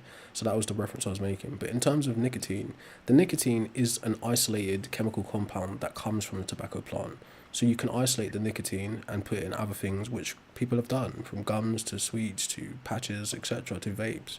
So that's something that's actually been managed. It's the smoking of the tobacco product, which is the part that still needs to be tackled. So you can get the nicotine in other ways. Just like with cannabis, you can get the THC in other ways. You don't need to smoke it, you know? So that's I something get what you're that's saying. addressed. I just still see it as, I mean, the consumption of nicotine and how addictive it is, it still leads down a road of uh, just future consumption. I mean, if you go from smoking cigarettes and vaping because you're chasing that nicotine and you want to quit smoking, and then however you switch to pouches or gum or, whatever kind of alternative, you're still chasing um, that initial entry to what began that. So you're still gonna, at the end of the day, do something harmful to your body to still Not necessarily. consume. No, that's not necessarily I would true, say right? so. There are plenty of people who began indulging in substances that are now completely sober and have not replaced one vice with another. So that's not actually true, right? If you get the right help, the right information, the right education, you can go from being like effed up in many ways to being perfectly fine. Okay, so that's not actually true. Now, the idea that you have to, like, people have this ideological view that you have to pick from the lesser evils, meaning you have to jump from this vice to that vice. That's not true. Right? There is always and has always been an option to not take any poison. In fact, you started that way when you came into existence. Okay, you're able to return to that way as well. Okay, so that's not true. Okay. I get what you're saying, but I just feel, I mean, like, who are we to kind of argue for what other people are going to do? I mean, We're it is people. true what you're saying, and I'm not disagreeing necessarily with what you're saying. We're people just like But, them, fam. I mean, at the end of the day, people are still going to do, things that are harmful to them, but they're still, at the end of the day, Look, they still are just addicted. that might be That's the true, big but problem. the problem with what you're saying, it might be true, right? People are always going to make risky choices and do dangerous things. That part might be true, but the defeatist attitude you have around this particular subject is something, I like to say, it's like, this is an apathy that's been purchased from you, right? So people have paid for you to assume that type of apathy in this subject through propaganda, through marketing, through like relentless political subversion and shit, like having people think like, oh, the government's just this big arm of the world and you can't do nothing about it, or like billionaires and like oligarchies and corporates, they're so powerful you can't do nothing about it. That's been purchased for you to think that way. Okay, the reality is you can do something about it, and you can live in a world where kids are not becoming addicted to substances. You absolutely can. You absolutely can. Right, Yeah, so I'm so not disagreeing with that. you gotta be able to move past that kind of don't get me wrong, I'm a pessimist in a lot of ways too, but you got to be able to move past that in order to look for the solutions and at least be willing to try a solution. And if it doesn't work, you say, all right, we'll try another one, we'll innovate. Instead of saying, oh, look, this just doesn't work, it's impossible. Nonsense, It's Right. possible. Well, look, I will give you the benefit that, I think we can definitely agree on some things, but I mean, I just personally can't concede to the fact of what adults do. And then when I say an adult, I mean anybody over 21. I mean, 18 is a legal adult in the United States, but Well, that's to a be able to social purchase these construct. products, okay. The, What do you, the okay, idea what do that you you're believe? right, so the idea that you're an adult after 18 or after 16 or after 21 is a social construct. It's not a biological reality. Okay. What would you say, 25? Is that what you believe? After 25, actually, studies are showing now that people aren't fully adults till around the age of 32. So, like, Wow. genetically and time-wise, things are actually changing. So there's supportable information here. So, again, you got to think about how history's been run up till now. Views around politics, views around war, needing to be able to finesse people. At a certain point, it was like child labor was okay. These kids are making an informed decision to go into mines and be in cramped conditions and die. They're making an informed decision until someone's like, no, actually, no, they're not. Okay, it's a similar thing here. So the idea that you're a man once you're 21 is a social construct. It's not a reality. It's not a biological reality, anyways. To be fair, take this a step further for some of you, it might cringe about this. The idea that anyone is a man is also a social construct, but that's for another time. So I'm sensing that you're pretty heavy on the social construct. No, not Um, necessarily. But I'm just pointing out that it's something we made up essentially, right? Like, not to be too deep about it, but if you go read certain things in the Bible, you're gonna be like, whoa, like Mary was how old? Like Aisha was how old? All these kinds of things. You're gonna be like, what the fuck? And people are gonna be like, oh no, but in that time it was okay. No, it's the same thing as in our time. Like, people are making these things up as they go, but they're not reality. They're not like objective realities. They're people's views on how things should be. So Yeah, I understand that. Okay, well, look, I want to hear your opinion on this. So, and I kind of have a feeling of what you're gonna say, but I don't want to assume it. So, as far as, because I completely disagree with children consuming this, and let's just, my baseline as a child is um, anybody below 18. That's a Now, view. yeah, that's just my view. We just talked about that, but I think uh, I know which. The good thing to say is if we just stop manufacturing, vapes or cigarettes, um, then children wouldn't have access to it outright, which is true in a sense. They would have legal access to it, but they could still potentially get access to it. That's a Right, reality, they could and still potentially get that's access accounted to it. for too, though, in the strategy. Right. But, let's just say we outright got rid of it. I just don't think that could ever happen. There's just too much money in it, and it just wouldn't.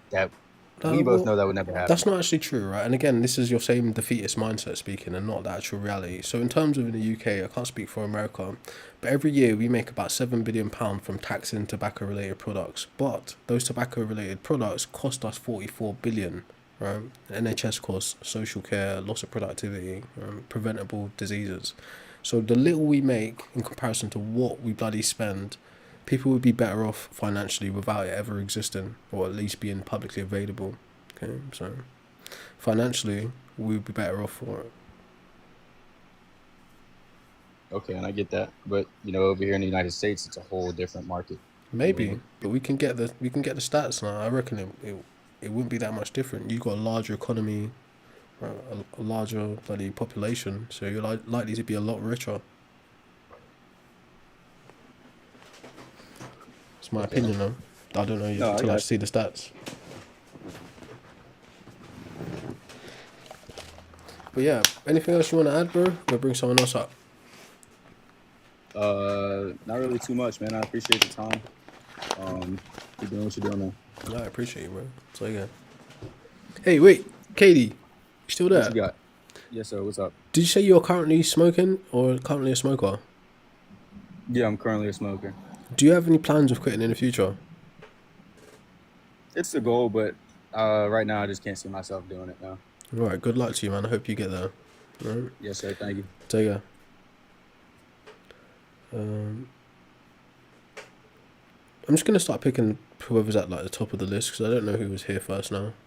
I do need like a timer reminder because these conversations could go on very long.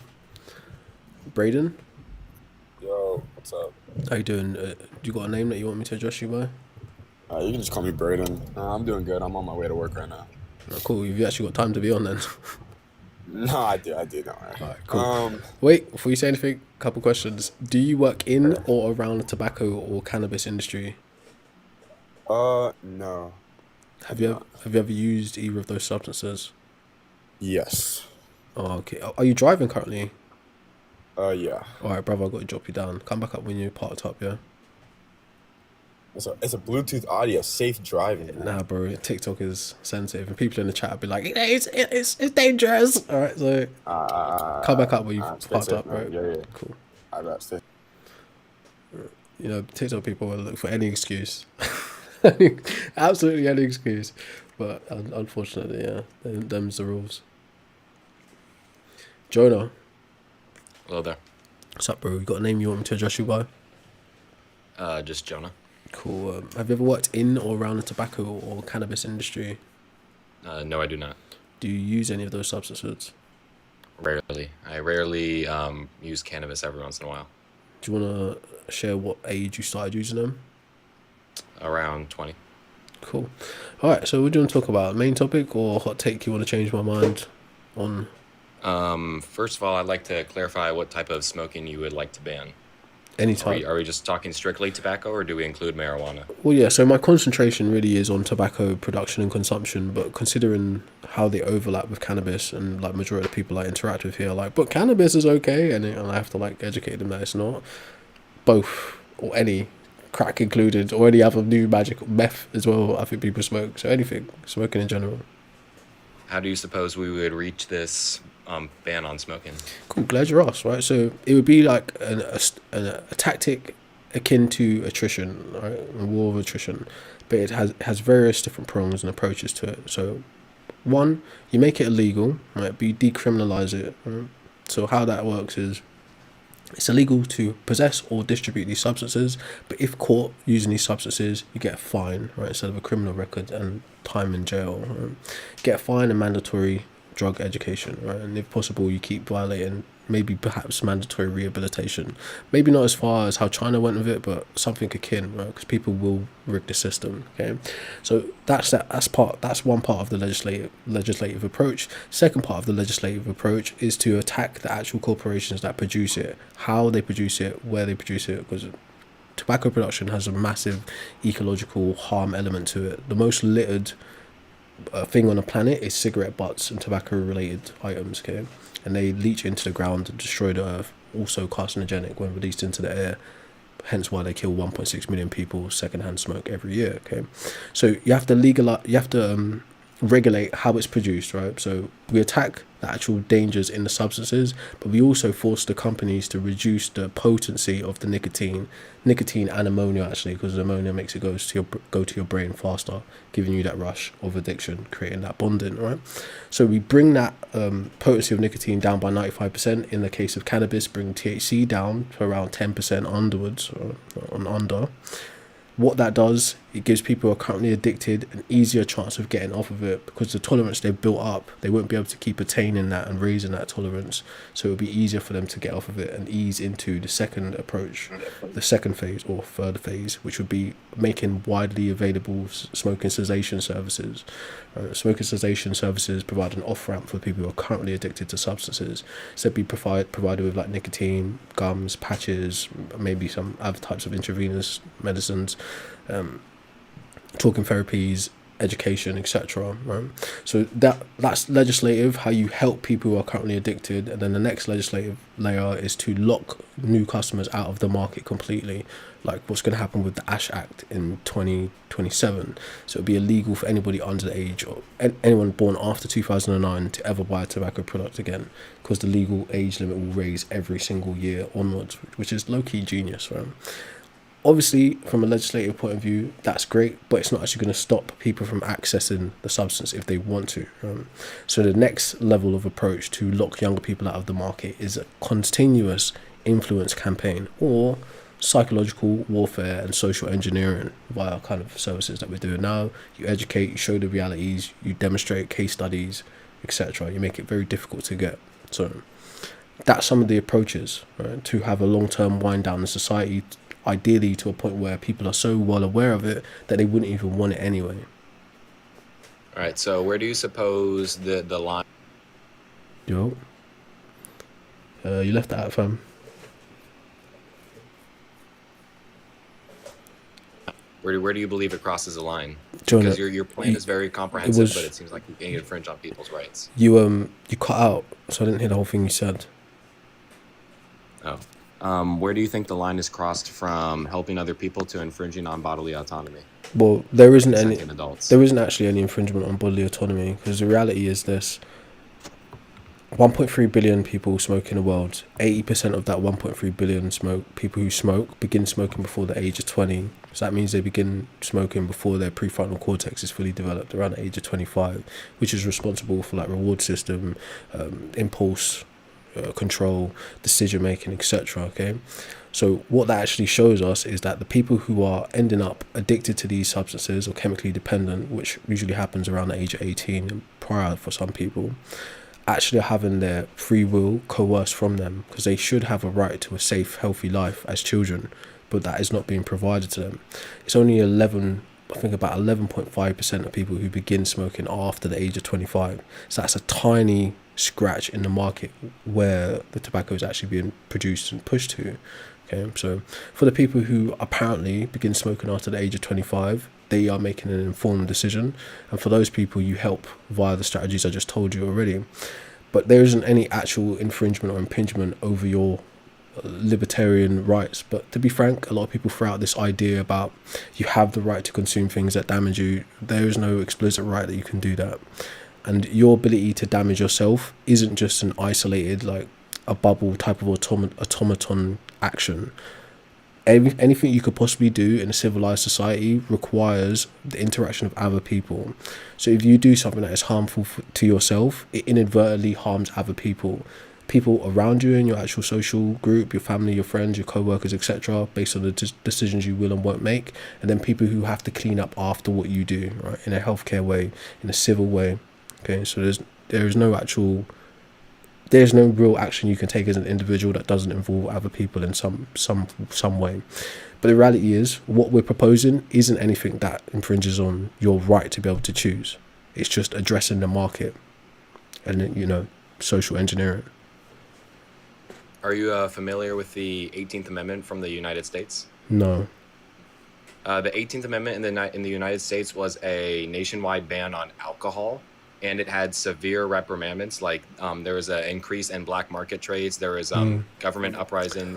There was loss of taxation, and I believe that banning smoking and tobacco would result in the same thing. Partially, that's a and counterfactual. I don't think that banning smoking would help. I think it would just increase demand and result in more violence. Cool, that's an opinion you can have. But in terms of what you're saying with 18th Amendment, I'm not sure what it is in your constitution, but it sounds like you're talking about the 1920s to 30s prohibition. Am I correct? Yes. All right, so what a lot of people are unfamiliar with and unaware, why that was rolled out was part of a Christian experiment for the people who were governing at the time. It was also not correctly implemented. 1,500 federal agents were assigned to police the entirety of the American population. That's ridiculous. 1,500 agents probably couldn't even police a state. Okay. Then you also had legal loopholes where people could. I don't know why he's off the app. Maybe he's not listening, but you guys should listen. All right. So we'll wait for him to come back before I finish what I'm saying. Huh? All right. So you're off the app. So I don't know if you're listening or not. No, I can hear. I just have to go to my talking points. Oh, okay, cool. Right, so the prohibition, right, as it was rolled out as a Christian experiment, as part of it, I can't remember exactly which government did it. Right? It was 1,500 federal agents were assigned to police the entirety of this operation of banning alcohol. So 1,500 agents to the entirety of the US population is ridiculous. It would be difficult for 1,500 agents to even fully police a state. Okay. The next thing was there were various different legal loopholes where you could still obtain alcohol during said prohibition. One of those loopholes was you could get a doctor to prescribe you things like whiskey for things like anxiety and pain. Another one of those loopholes is you could get alcohol like wine prescribed or sold to you for religious sacrament, like Christianity, etc. Right? Another one of those loopholes was you could manufacture alcohol for machinery and other chemical uses. Right? So it was still actually quite widely available to the public in different forms. Then of course you got the issue of Al Capone and bootlegging and moonshine. Ironically, bootlegging, moonshine and the black market has always existed parallel to the overground market, still does to this day. Okay, 25% of all alcohol products sold worldwide are produced on the black market. So that means 25% of all alcohol consumed is actually being produced from illegitimate places. Okay, today 11.25% I think of all tobacco products are being produced by the black market also. So why do we call a black market a parallel market? Because it runs parallel to the overground market. It's actually a different, or the black economy. So prohibition doesn't demonstrate that it creates a black market, it just highlights the black market. But the reality of prohibition during that time, it was poorly implemented. The Great Depression was just afoot, and then World War II was afoot as well. So financially, they needed that income from alcohol, and it wasn't actually properly introduced or upheld. So yeah, I think prohibition is a good learning point, but it's not a case study to demonstrate that banning something doesn't work. It's really not. Well, I still would say I would still believe that it is illogical for ban. You're off the app, bro. I applaud you. I think your ideas are very well thought out. But the reason why it's illogical is because it requires like immense police overreach. It is. That's not true. He's off the app, bro.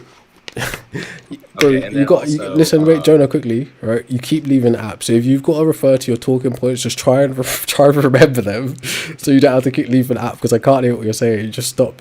Stop speaking halfway through. It's like, what are you talking about? Banning tobacco would require immense police overreach, and it's not true. Why would you say it's not true? I've already just told you the strategy. Banning alcohol. Well, did you say banning alcohol or cigarettes? We'll go cigarettes. Yeah, All right, so yeah, it's you we legislate already know it. what happens when you try to ban alcohol. Right, yeah, you legislate it, right, to make it illegal, but you decriminalize it. That means it's not the How would you police. suppose? How would you suppose that this? So How yeah, would you suppose that, it's that those bills get passed? How right. could So, you believe that those bills will get passed? well, it's possible to do this, right? We're not gonna Okay, well, get like we're not arguing gonna for get the into that, but possibility is kind of wait, pointless, wait, as no, like there's no. obviously a possibility it can happen. What are we talking about? Like the Dutch is a very good example of this. Portugal is a good example of this. I think Switzerland, in some instances, is a good example of this. But that's besides the point. In terms of what you're saying, that there'll be an overreaching police, it's not correct, okay? Because it would actually become a civil matter, which in the UK would be handled by the council, or in America would be handled by various arms of the state and government departments. So the police wouldn't actually have to police this in the way that they currently police drugs and alcohol abuse, okay? Because you'd be issued fines and mandatory education. This could be done by independent bodies, okay? So it's not an over policing matter. That'd be ridiculous to expect police to, Anyway, police currently have to police illegal substances anyway, so that's a moot point. But sure. But still, how do you suppose that it gets passed though? Because I feel like alcohol and not alcohol. Sorry, cigarettes are such a divided opinion that I think it would be illogical to assume that this bill would be passed in the first place. Again, I don't know how it works in the UK. Well, that's an opinion. I'm not very familiar with it. That's opinion, and again, Well, not it's to. kind of impossible to argue for the No, opinion no. on cigarettes because that's a moral issue, and people just No, it's not. inherently have different morals. It's a part of a moral issue, but it's actually an epidemic, a health epidemic, according to the World Health Organization, according to various other independent studies, right? So it's actually a health epidemic, right? So a good example of this, like a case study, right, is how China dealt with the opioid crisis, right? So after the opium wars in like the late 1800s, all the way up into the 1900s, China actually dealt with this, and it wasn't until 1950s where they fully got under control, but they implemented some of the similar strategies I'm saying, okay? So it's actually very easy to address this once you take it from being a moral view into a health epidemic and actual political crisis. It's quite easy to manage, really. Just whether people take it seriously as that. Do you think it would be better to first tackle the people who are currently using cigarettes by using by rehabilitation centers and education? Because in my personal opinion, I think going for a ban right now is not possible, and I think it'd be a better use of our time to educate children and to educate adults on the effects of it. And So the view that it's not possible is also an opinion and a counterfactual, because it is possible, right? We've banned plenty of things before. Yeah. So very hard. It's I'll absolutely rephrase possible. very, very hard. It's absolutely possible. Very hard. Do you want to carry the Okay, point very on? hard. Carry the point on? So I think when you say smoking should be banned, I think that I don't think it's a good idea because again, it's just my personal opinion, but it infringes on your rights as a human to just to choose what you want. And That's we not can true argue either. about that, but That's not true either. That's not true. Alright, your ability to choose is something that's down to your physical autonomy, right? Unless you're suffering from a type of neurodivergence or disability, your ability to choose is something that's completely contained within your vessel. Options you can choose is something external to you. No one can legislate your ability to choose away. Okay, well, in some instances perhaps, but that'd be more of like an oppressive regime, which is basically like a war crime at that level, right? But that's not what we're talking about here. We're talking about a civil matter, right? Anyways, your ability to choose has nothing to do with the options you can choose, right? You would probably love to be able to choose to be 6 foot tall or like whatever, do something ridiculous. But if that option is not available to you, it has nothing to do with your ability to choose it.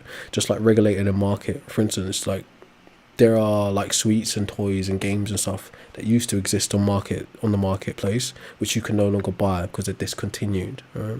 But your ability to buy stuff isn't actually changed at all. It's just that you can't buy a product that used to be produced, right? So it's saying that it actually impinges on your rights to choose is nonsense. I'd still believe that it's not a good idea because again, it's an opinion based issue, and yes, there are health what is it? It's not an opinion.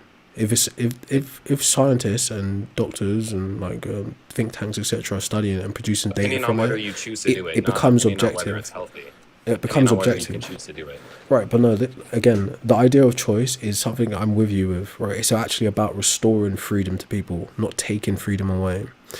You don't. if I you're think that's if taking freedom away. that's an opinion, right? But if you're thinking about it statistically, medically, objectively, if 80% of the 1.3 billion smokers are beginning before they're fully adults, right, then their freedoms have been impinged upon as children. A right to a free, healthy and safe society, right, where they can flourish physically and mentally. Those freedoms have been robbed from them at that point. It would be about restoring that for the future generation. How have those freedoms been robbed from them? From a corporate greed level and from a societal ignorance level. We're supposed to No, safeguard. I We're agree. supposed I to agree on safeguard corporate those greed. freedoms. No, but as a society, we're supposed to safeguard those freedoms for children. For children, okay. So it's How do about you it's about returning the freedom. Well, people are normally introduced through to drugs. You know, children, as you would say, because you know their freedoms are infringed upon. They're normally introduced onto drugs through illegal methods. You know, because it is illegal to Yeah, buy. So I'd say it's better. that's a societal issue then, isn't it?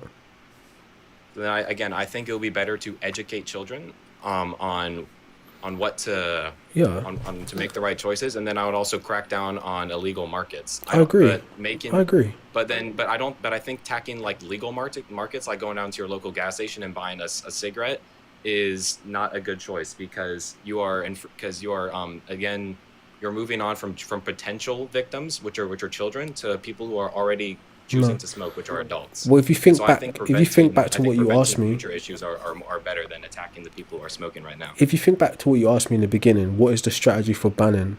Right? What did I tell you? We legislate it so it's illegal, but decriminalize it. We help with the production, reduce the potency and the strength of the production, making it easier for people to get off.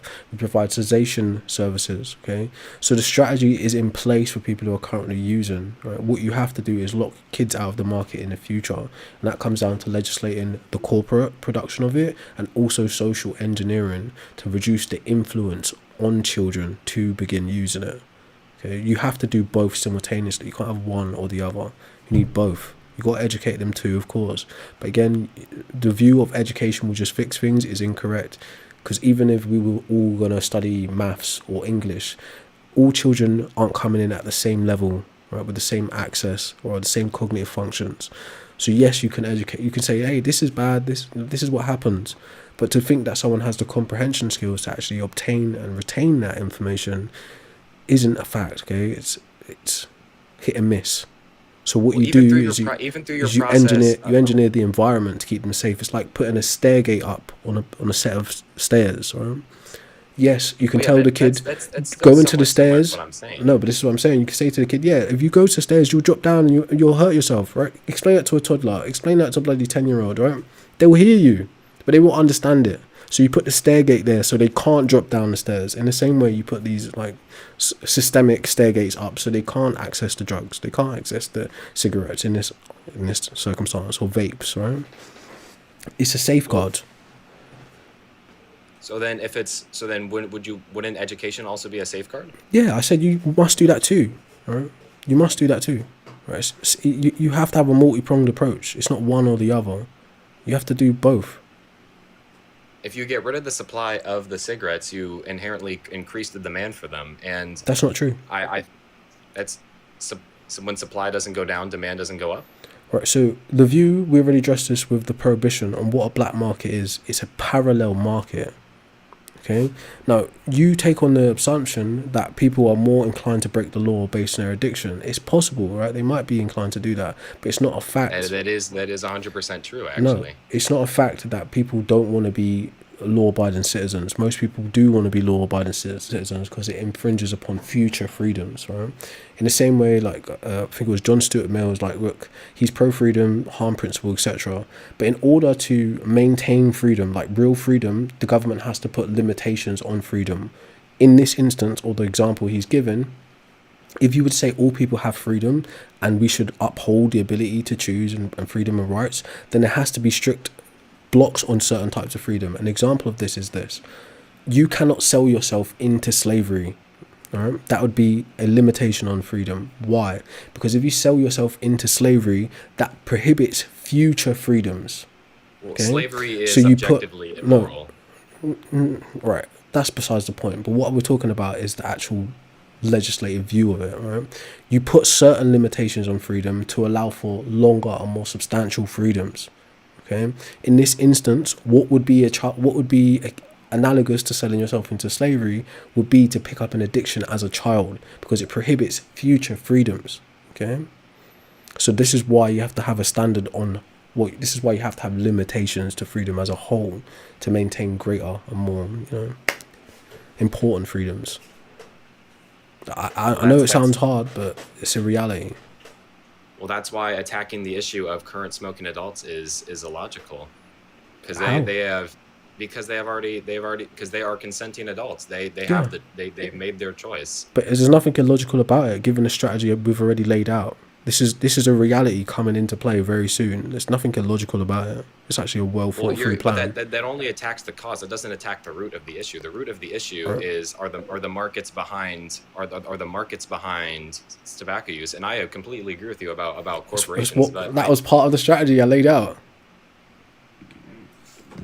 That's why I feel like cracking down on illegal markets are more I don't think you're listening. than, like, focusing on smokers. I don't think you're really listening. I think, with all due respect, I feel like you're arguing from an emotional and a fear-based place, because you're not really listening to the solutions that have been offered to the questions you keep bringing up again. It's like you never heard the solutions at all. All right. Well, just simplify it. All right. Give me the points. So in terms of strategy of banning, right? This is how you look out for the people you're talking about, consenting adults apparently, that are Can we smoking. do like a step 1, step 2, step 3 type of thing? No, but I'll just tell you them as strategies, because it's not an order based thing. You'd have to implement all of them almost simultaneously if you can, on various fronts, right? So the people, right, just so you know, 11% of all people who smoke, 11% of people begin smoking after the age of 25, meaning their prefrontal cortex is already developed. So it's only 11% of all the 1.3 billion smokers in the world, okay? So for the people you're claiming that are making an informed decision to begin smoking as adults, this is how you look after them while still managing the future freedoms, okay? Like I said, the limitations for the future freedoms. So listen carefully, all right? The first thing, you legislate to make sure it's illegal but decriminalized. So when people are caught violating this rule of it being illegal to possess tobacco or smoke tobacco or cannabis, right, they get fined and they get mandatory education, and the severity of that punishment goes up depending on the type and the duration of offence, right? That's how you protect them legally. Okay, the next thing you do is you attack the market, the production of the tobacco or the cannabis, and you make the regulation so they limit or they reduce the quantity of nicotine to down by 95% and THC down by 95%. Why do you do that? Because you help the people who are currently using these tobacco products and cannabis products to ease off of them, because you've reduced the addictive quality in it, right? Then you offer smoking cessation services vastly or everywhere possible.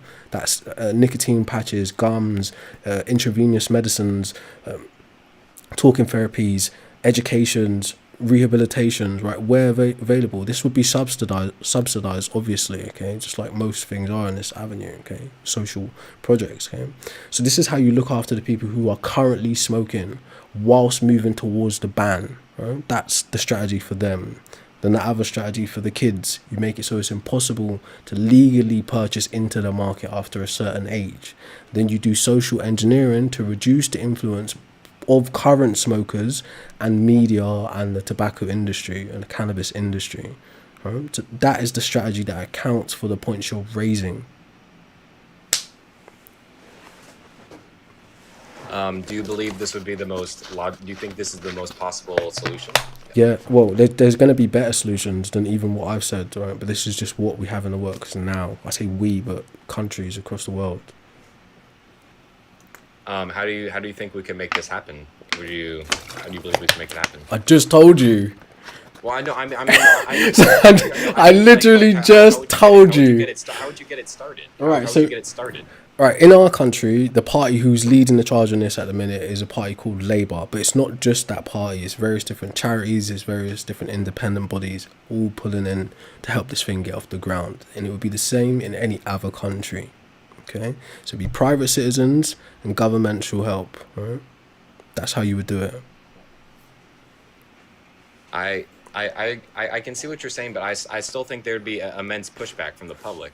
And Of course. I'm not agreeing on your moral dilemma, because I do feel like smoking is wrong, but I think there's just like there's so many variables to consider when creating these laws that I like when you have such a large Obviously. issue like tobacco. I don't know how you would Obviously, even but begin to attack it. I just told you how. I gave you a clear strategy. But what you're like your cognitive dissonance comes from a place of apathy and disbelief. Also, is influenced by your vested interest as your current user, who started again as a young person. Okay, so you're exactly the type of person we want to help. Okay, so all of those things considered, that is what's helping paint the view that you have. But we're also combating a couple centuries worth of propaganda and social conditioning around tobacco and cannabis. Right, so it's not going to be easy, but I just clearly painted the strategy for you how to do it. Okay. No, I see that. I'm just talking about, like, let's say like the tobacco industry. I feel like there'd be immense pushback from them as well. Yes, But there will I be. know what you're saying. You have to attack the markets. Would you attack the markets? Would you attack the markets? I It don't know, would be that's my simultaneously, point. Simultaneously. as much as you can. Right. So in terms of the social engineering, that's in our hands as the people. That's in the actors, the influencers, etc. Right. Various different organizations can be done. People who already have ideological and political movements happening can graft onto this movement and also help bring this into fruition. Okay, on a social level. Now, on a legislative level, there'll be some kinds of right. There would have to be a humanitarian effort, obviously, but there also have to be a level of philanthropy from people with access to lobbies and etc. to help fight it on a corporate and a legal level. And of course, there's a governmental level to move to get these acts signed off in the House of Lords or House of Parliaments or whatever. That's how you do it. Do you also share similar views to alcohol and other health-related foods? I do. But All right, one issue at a time. that I respect, because you don't hold the double standard. That I respect. I appreciate it, I guess. But yeah, I do. Right? But it's one issue at a time. The problem is, like, when we have these conversations, people get lost in this whataboutism. But what about this? What about that? Yes, those are issues too. But you can't address everything at the same time, because what that's designed to do is a confusion tactic to overwhelm you, so you can never address anything and you just give up. You resign to your No, fate. I know. I never said that. I do believe you should also take things one at a time. I guess my final point is, because I do have to head out here. Yeah, it's like half an hour. I love your points. I like what you're saying, but if I saw that happening in real life, I don't know how it would work. But It's happening. I applaud you for trying, and I It's hope you get happening. somewhere with it. It's gonna happen, and I hope you can see my side of the view, right? But what I will ask you before you go is, do you have any plans to quit smoking in the future? Well, as I said when I first joined, I rarely like the last time I did it was like 6 months ago. I do it like if I ever go to with a bunch of friends. I never do it by myself like consistently. So there's a heavy influence element there, social part of it. This is what I'm talking about. Social engineering is Because important. I personally think it's more fun to do with friends than by myself. Good, right? But still not good to do it at all. But that doing it with friends could potentially lead you to a place of doing it alone. I think in moderation, it's not as harmful Incorrect. than other things like alcohol. Incorrect, brother. Again, that's whataboutism, right? You want to stay away from that. Keep the main issue. But moderation is an illusion. Like, put it this way, there's a philosopher called Slavoj Žižek and another philosopher called Alanka, right?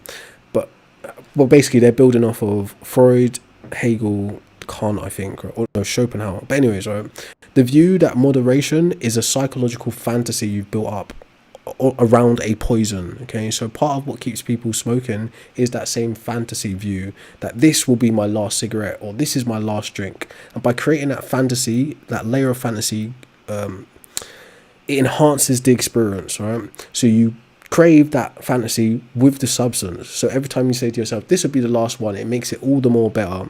And you go on chasing that feeling of, I know I could quit at any time. This is the last time. It's just in moderation. That's part of the psychological delusion, which is also fed by the chemical dependency. So the view that everything in moderation is nonsense, right? If someone came up to you with a bottle of poison and you could clearly see on the outside it's marked as poison, they said, here, just take a little sip, right? Reasonably or rationally, you would say no. Okay, Well, so I also don't feel like smoking is the right issue to start with. I feel like smoking is something I would do before alcohol, probably. that's a whataboutism, right? One thing at a time. Well, One thing at a I'm time. not saying we do both of them. I just said I think we should do alcohol first. Well, maybe we'll get to that too. Don't get me wrong, right? But look, I'm well But aware I of the also think dangers of it's alcohol abuse and alcoholism, right? That is on my agenda also. But this is what we're focusing on currently. all right. Well, yeah. If I say that I prefer alcohol first, we there's nothing to say about that. It's just a personal disagreement. So No, this is it's an actually evasion. this is- It's an evasion tactic. It's like that you say that so you don't have to face up to what is in front of you right now.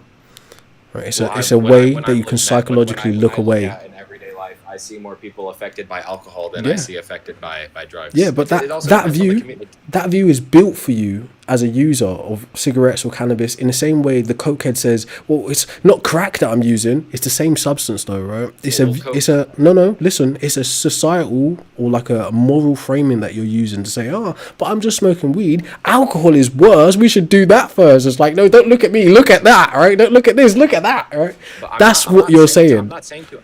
Okay, I'm not ignoring it permanently. I don't. I guess you are right in the fact that I'd say, yeah, ignore weed. Alcohol is worse. But I'm not under the premonition that we should never focus on it. Yeah, I agree, right? But the problem is you don't see the right. So yeah, like this is nothing against you. As humans, we all do this. You don't see your cognitive dissonance, right? Your cognitive bias.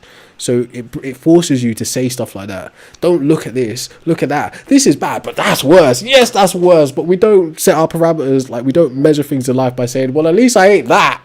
No, that's psychological escapism, right? It's like you create your identity around the negation of another identity. That leads to things like fascism, Nazism, racism. It does. Okay. Yeah, I know, but that's a big leap to make. That's a big No, leap. it's not. It's the small steps that makes the big thing what it is, right? In your current identity, you're an occasional cannabis user, perhaps an occasional drinker. That's your identity, right? So if you find yourself in fascism or Nazism or whatever, or racism, that is built on basically saying, this is my identity and I'm not that thing. But by me not being that thing, it makes me what I am, instead of going and saying, I'm what I am because of what I am. No, I'm what I am because I'm not that thing. That's what I'm saying to you. So when you say we should tackle alcohol because it's worse than weed, you're saying at least it's not that thing, right? So you're building your identity on the negation of that other thing. Like, that's worse, that's lesser. Yes, it's bad too, but let's look at what was going on here. Okay. Well, then I guess, as you would say, my cognitive dissonance is just preventing me. But again, it's just a moral disagreement on what we decide is worse, and at that point, that's just what it is. That's not true, so bro. It's not. What do you mean it's not true? You're gonna So tell me that, reducing it to a moral disagreement is like belittling the whole reality of what we're dealing with. Personal opinions. You and me, It's a health epidemic, right? And it's exploitation of children, I'm and it's a talking murder about weapon, our essentially. opinions. Okay. Yeah, our opinions is our opinions, right? But reducing this, Wait, that's what I just said. No, but reducing the conversation, like you said that as if you summarized the whole conversation into, well, it's a moral disagreement. It's not. It's not a moral disagreement. Okay. It's a real world epidemic, a health epidemic. Okay. All right. Well, I've actually loved the points that you've made. You have a really well thought out plan. I think I like what you've said. So this has been an interesting debate. I've enjoyed this. I appreciate you, Jonah. I know I talked over you a lot, but hopefully you heard something I had to say. Yeah. You have a good rest of your day, man. Hey, good luck to you. Don't ever smoke again if you can. All right. Well, again, dude, I'm fine, bro. Like I'm chilling. Everyone's the exception to the rule. All right. I appreciate you. Yeah, you have a good one. Take care. That's what I'm saying. Okay. It's the same thing that. All right. So there's this view that within people who participate in risky behavior or crimes, right? There's a certain chemical reaction when they get away with those things, and they start to build this view that they are the exception to the rule, right? And the same thing happens with addiction. Okay, I'm fine. I can quit anytime. I only smoke casually, right? That's all of the same identity building. Like, I'm the exception. I'm special, right? No, you're human, right? I'm probably gonna have like one more shot. It's like nearly half three. It's damn near 28 degrees in this room, bro. All right, so let's pick someone. Stop crying in the comments, you whiner.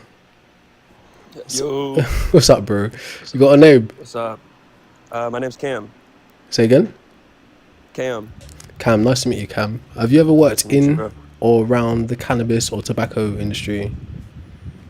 I haven't worked in it, but I do indulge. So I'm interested to hear your take. What other substances do you indulge? Just THC. Okay. There's a little bit of an echo in the background. I can hear my voice in your mic. It's gonna be a little bit distracting.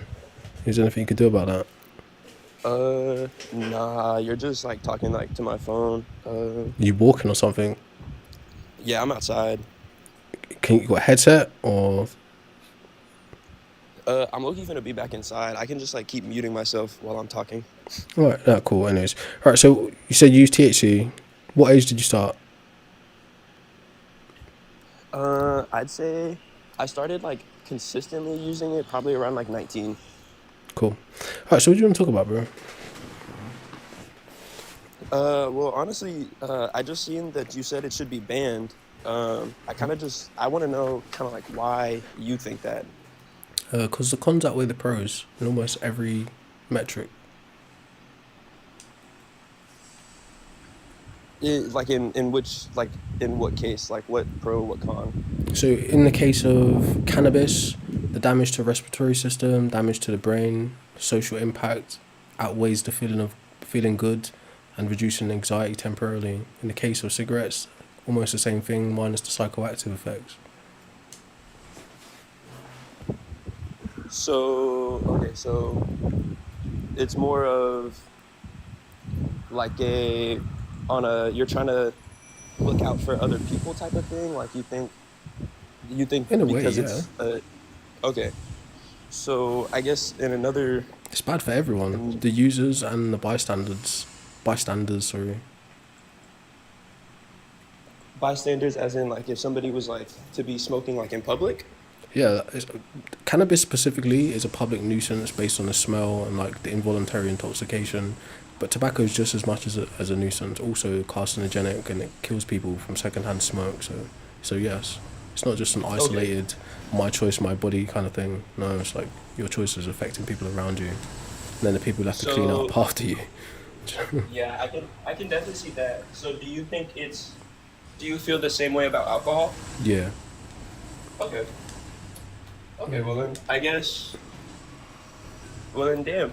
I don't even really know how to change your mind because That's I guess really that's a my shame. own I mean yeah, Because you was I gonna just guess. like engage in total whataboutism. That was gonna be your whole argument, wasn't it? With nah, it was more Where so is it? kind of just Was like personal freedoms, right. So what's you the know? argument Like for personal freedoms? because I think, I personally don't smoke in public because you are right. I do think it is a nuisance. Smoking in But your this is house can be a nuisance as well. but I don't smoke. I mean, I don't smoke inside. I'll go like on my patio. Yeah, that's a nuisance, bro. Your neighbor's gonna smell that shit. You know how much I There's hate it no when my neighbors smell it like I hate that shit. there's no way. Because my neighbors smoke and I don't ever smell them. Oh, I don't know, man. Like they say, the people who use it can't smell it, but people who don't can definitely smell it. It's like cigarette breath and shit. So yeah, Yeah, it's I a can. nuisance. I think You people who like smoke like cigarettes can smell definitely smell blind. that though. Nah, I definitely see what you nah. mean by being People who smoke use blind. tobacco products and cannabis products are completely, well, not completely, but very blind to the smell. They think they can cover it up with shit like deodorant or incense, but it's just stupidity. It stinks. but yeah, like anyways, But what was the I argument he also was feel making? like I feel like a lot of people don't actually cover it up though, or like a lot of people don't really try to cover it up because hold on, have you ever heard of cushion cologne? No, Have you heard of that? no. So cushion cologne, it's like a sought after like smell that at least people like in America. Are you in America right now or No. okay? So at least like on the West Coast type of thing, it's like people will like let's say they'll I don't know, they'll just smoke a lot, a heavy amount to where they do smell like marijuana smoke. And I'm not gonna lie, it is kind of annoying. Yeah, But then they just the possession of it stinks, much less the burning. Well, at least the high potency ones that they're producing these days, it's a nuisance.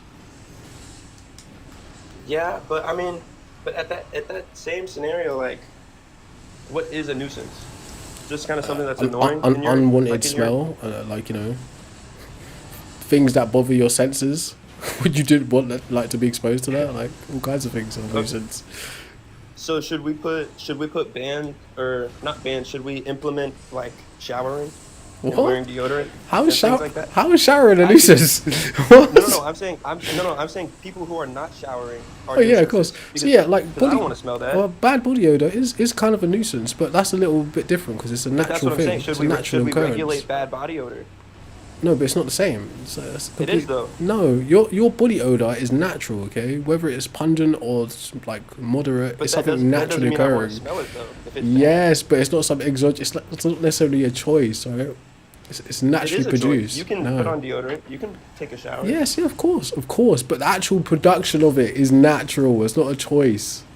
Okay, but that's like saying if I was to take a poop in the street, like that's No, completely it's fine not. because Look, because, you're because making making poop is natural.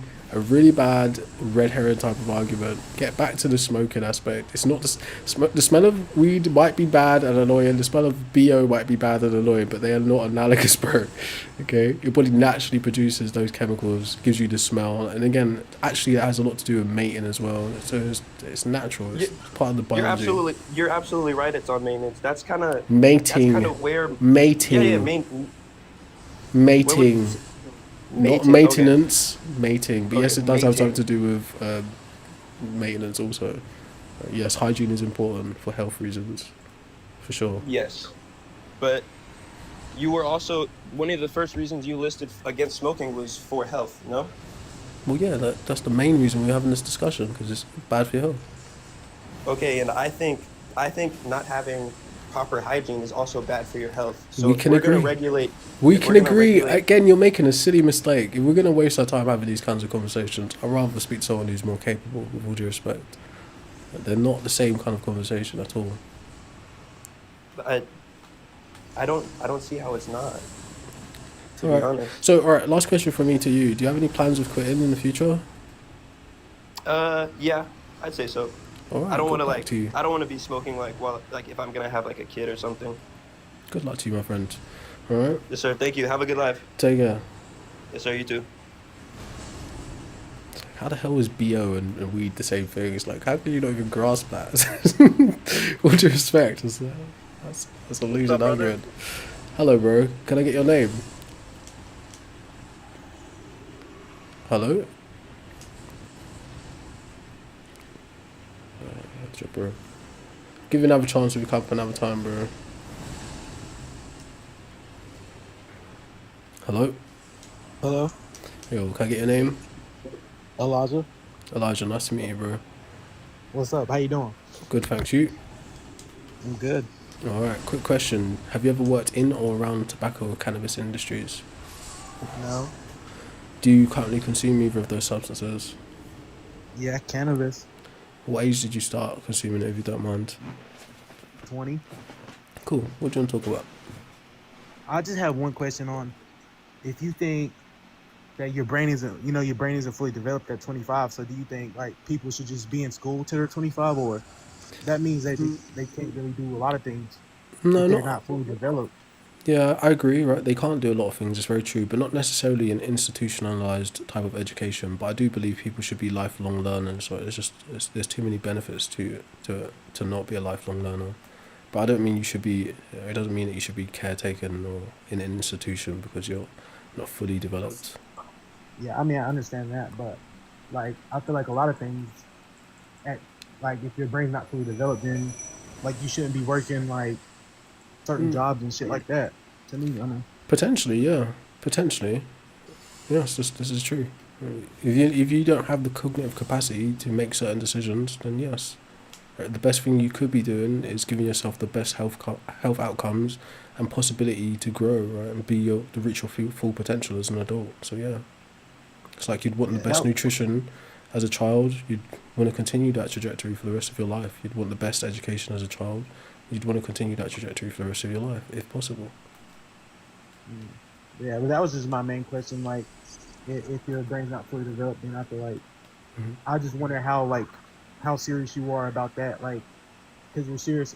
I mean, everything you were saying was making sense about like, yeah, like people can't make choices for themselves if they're not fully developed. But I just wonder how You have to realize a real, lot. A lot of these views on what like a responsible or like a clear thinking person is, or or material standards. A lot of these things are societal constructs. They're not realities, right? And they vary from country to country, culture to culture.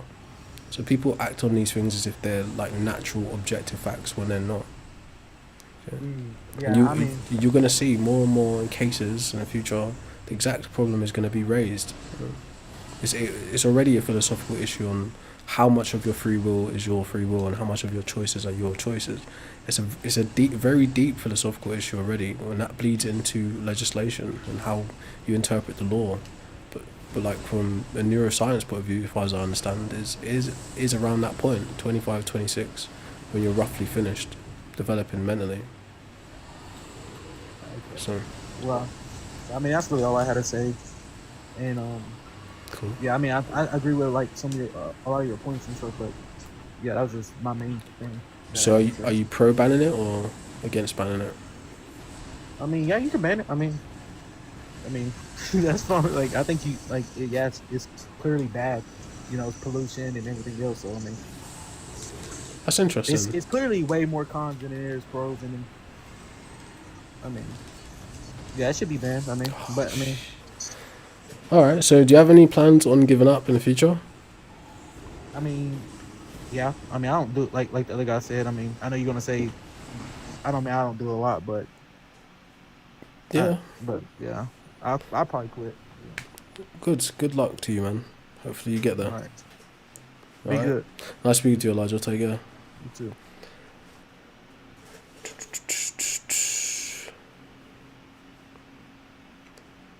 Hello? Yo, what's up, bro?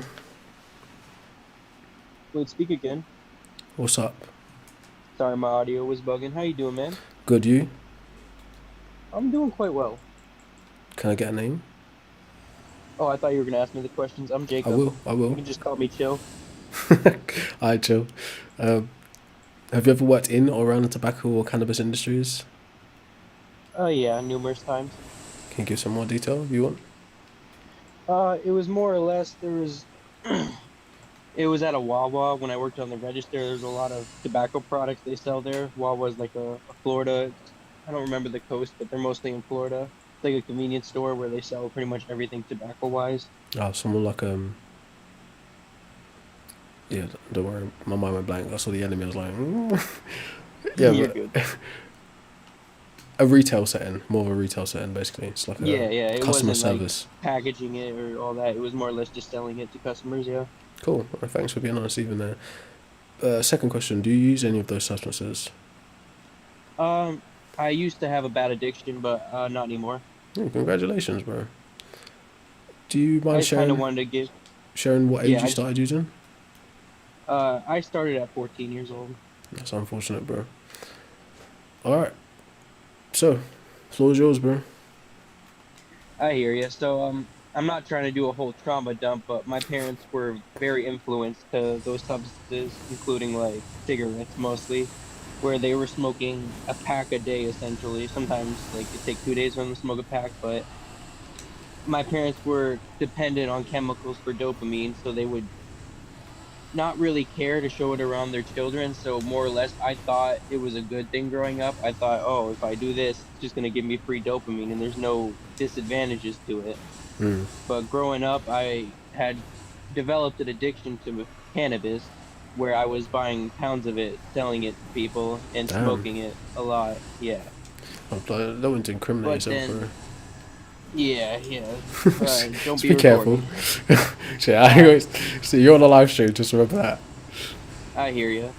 But I used to sell it, and I used to smoke a lot to where I was already obese at the time, so I would be smoking it, and I already had health benefits that were not in my favor. to where I started trying going to the gym, man, and the cannabis would like it would make me feel so lazy to the point where I'd be doing like cardio or something. I'd do like 3 minutes and I'd have that voice in my head telling me, "You're done. You've done enough. You've done enough. Go home." But that's not just But cannabis. That's just normal. It's normal. I hear you. But ever since I've gotten sober, man, I love running now. It's like one of my favorite activities. I've dropped Yeah. over 100 pounds, man. Hey, I'm like 230 congratulations. something. Congratulations, bro. Easy though. I hear you. It was more or less I had heard a brother's testimony. It's more or less of a religious standpoint, and I don't know how you feel on that, so I'm not going to get too much into that. Fizz. But I love what you're doing, man. I love how you're bringing facts into it and not just emotion. And I just wanted to say that it's bad for you. I've taken the bad end of the stick, but luckily I've dropped it. Yeah, I appreciate you for coming up and letting me know, bro. So I do you love what think you're it doing, should be man. banned or no? I 100% think it should be banned. I was young and stupid and thought it was cool. What do you think the strongest reason is why it should be banned? More or less the health benefits. It can cause, depending if you're smoking it, a lot of people will try to sugarcoat it saying, oh, if you take gummies, oh, if you take eye drops, you take droplets, it's not as bad, but it's People take still eye an drops. addictive. Fuck. Jesus. Yeah, we have a lot of medical stores here in America where they're doing just about everything with THC to make it. They even have like creams and rubbing oils and all that. Oh, that's normal. That's been around for a long time. I Eye hear you, drops but is it's kind of still scary. just I didn't think you'd think that. My God. It's more or less it's an addictive chemical. It's made to bring you back, and now that we keep developing it to be more stronger and stronger, which is just gonna make you feel like you're reliant on this chemical when just living life in general is a dopamine rush. If you know what I mean. Yeah, I guess. Sober life, you can experience dopamine, norepinephrine, serotonin, all of these chemicals that make you feel things, just doing random stuff. And So, it's more or less like people will say there's no disadvantages to smoking marijuana and all that. That even if you have like a tobacco wrap that you grind up the flower and put it in, you're still inflaming your lungs, causing phlegm buildup, and yeah, the hair fibers that are inside your lungs that actually take the oxygen out of the air, those they start to die when it it's gets like inflamed and red, and bronchi, they don't grow back. alveoli. I can't remember them. Like, I just kind of had like I a think you had it flashback to right. school. Then, like, I can't remember what they're called. It's I alveoli, actually some just shit like learned this that. from doing my own research. I don't Capillaries. remember them teaching this in school. So that's a Everything I random learned in flashback. school was kind of everything I was taught in school was kind of not that important other than maybe like history and math.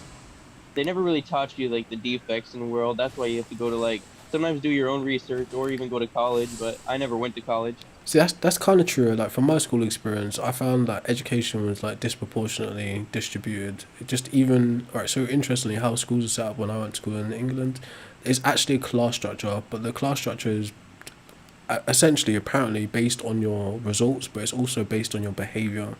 So certain kids get the full the full curriculum like more expanded based on how they perform both on past tests like I hear SATs exactly what you're saying. and You're talking some about like honors classes and all that. yeah, but no, like Definitely saw that in America. in England we literally have like first class, second class, third class, right, and then you have like people with neurodivergence and disabilities, right.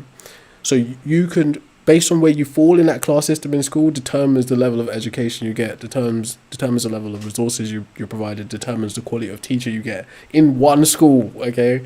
And then also in the UK where I was born, the postcode that you're born in, right, and your family live in determines what side of the school year you'd be on, right? So like the middle class people will be on a completely different side of the school year and be slotted into different classes. So it's like it's so much disproportion Wow, of education that's in the crazy. UK is insane. Okay, but yeah, so yeah, Yeah, the we education have outcomes aren't equal at all. if you weren't going to like a private school, I never went to private school, but I went to a public. But if you paid for the private, they probably taught different stuff there. But Very luckily in likely. America, it's mostly about like equality and all that. So everyone learned the same curriculum or whatever the word is for the most part. Other than if you were up there with like intelligence, they put you in honors classes to where they pretty much just put you a grade above of what you're supposed to be learning. And if you Mm. thrived in that class, then they just keep putting you up. But either way, if you struggle in the education system, as long as you get your points, I think it's like 24 points, you get your high school diploma. So you Okay. could struggle in school and learn nothing and still get your diploma as long as you put minimum effort. Hmm. So Because it's really just a standardized system to get you into working. It's really all it's for. It's whether yeah, if it's to teach you the working yeah, life very essentially. very few kids end up going on to higher education and actually excelling in like as an academic or an intellectual. Very few kids do. It's really just like old school John Rockefeller, I think his name was, model of getting kids into work basically. And I don't like people when they use the excuse that it's medical, because I used to use that excuse too. I've been hit by 3 cars, so I have God seven damn. herniated discs. Yeah, I've had not that Are good you luck. looking both ways if you cross the road? 2 of the do you times, need a yes. road safety course or something? Fuck, do you need a high vis? 3 cars is Two of the crazy. times I was 2 of the times I was on a bike going down a Oh crosswalk, man. and the third time I was on a moped going too fast, so I just slammed my brakes. Ah, okay. So they're So I technically have road herniation. accidents. They're not like just like being run over by as a pedestrian. It still hurt. I'll Yeah, give of you that. It course. still hurt. Of course, but if you're riding a bike or a moped, then it's considered a road accident. Like you're another road user at that point. You know, it's like Yeah, one a time pedestrian. I was going down a crosswalk, and this lady was making a right-hand turn, and it was raining, so I was in a rush. And I saw the little white guy, and she was making her her right away turn, and she slammed into me, and I flew over her window, and a cop witnessed it, and I was just laying on the concrete as he instantly turned his lights on. She was going to like a scrub class. She was a medic. She was in there training, and she was late for her Wait, class. you So got she just hit by a nurse? Yeah, I got hit by a training nurse. She had her little scrub suit on Damn. and all that. Uh, Other than that, though, it's fake dopamine. It's to make you feel achieved for doing nothing, and I just believe that it's of the devil. It's nothing you should be putting in your body. Goddamn, devil's lettuce. We'll just play it. I never understood that term until I started looking through this other standpoint. All right. Well, appreciate you for coming up, bro. Hey man, keep spreading the positivity. Don't let the haters try to manipulate you or manifest or gaslight, because I see that a lot. I appreciate you, bro. All right. God bless, brother. Take it easy. All right. I feel like I spoke to Blipblop before. Blipblop, I recognize your username. We've spoken before, haven't we?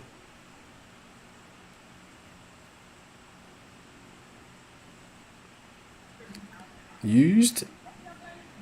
Yo. Man, I see you spamming in the chat. What's up, bro? Yeah, bro, let me get in here, bro. Okay, first of all, You're here. just... Relax, slow down. You've been listening for long enough. You know I'm going to ask you questions.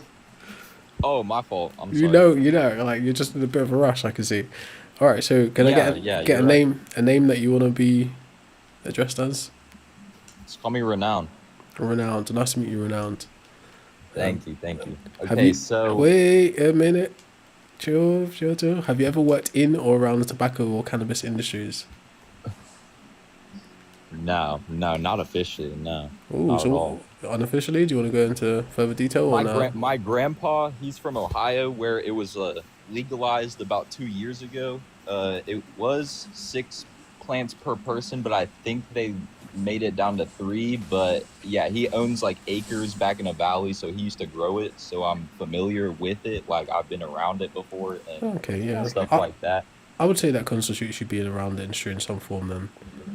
All right, Yeah, so yeah. next question. Do you use either of those substances, tobacco or cannabis related? Yeah.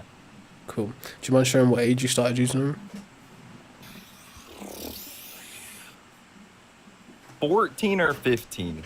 I think like I hit my first bowl at 14, but I didn't even know how to smoke yet, so I wasn't even inhaling it. Like I was like 15 whenever I actually got high for the first time.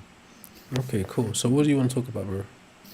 All right, so first of all, have you ever seen the video of the guy with cerebral palsy just like having a nervous fit shake, and then they gave him some like cannabis and he just stopped No. shaking completely, like he was stable as a bird?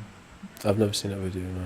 Okay, well, first of all, that's my main reason is why cannabis shouldn't be banned, is because there are many medical properties about it that can benefit a person if they don't abuse it to a certain point. Because obviously, if mainly any substance is abused, then, you know, it could be bad. If you abuse damn near anything on the face of this earth, it could be bad.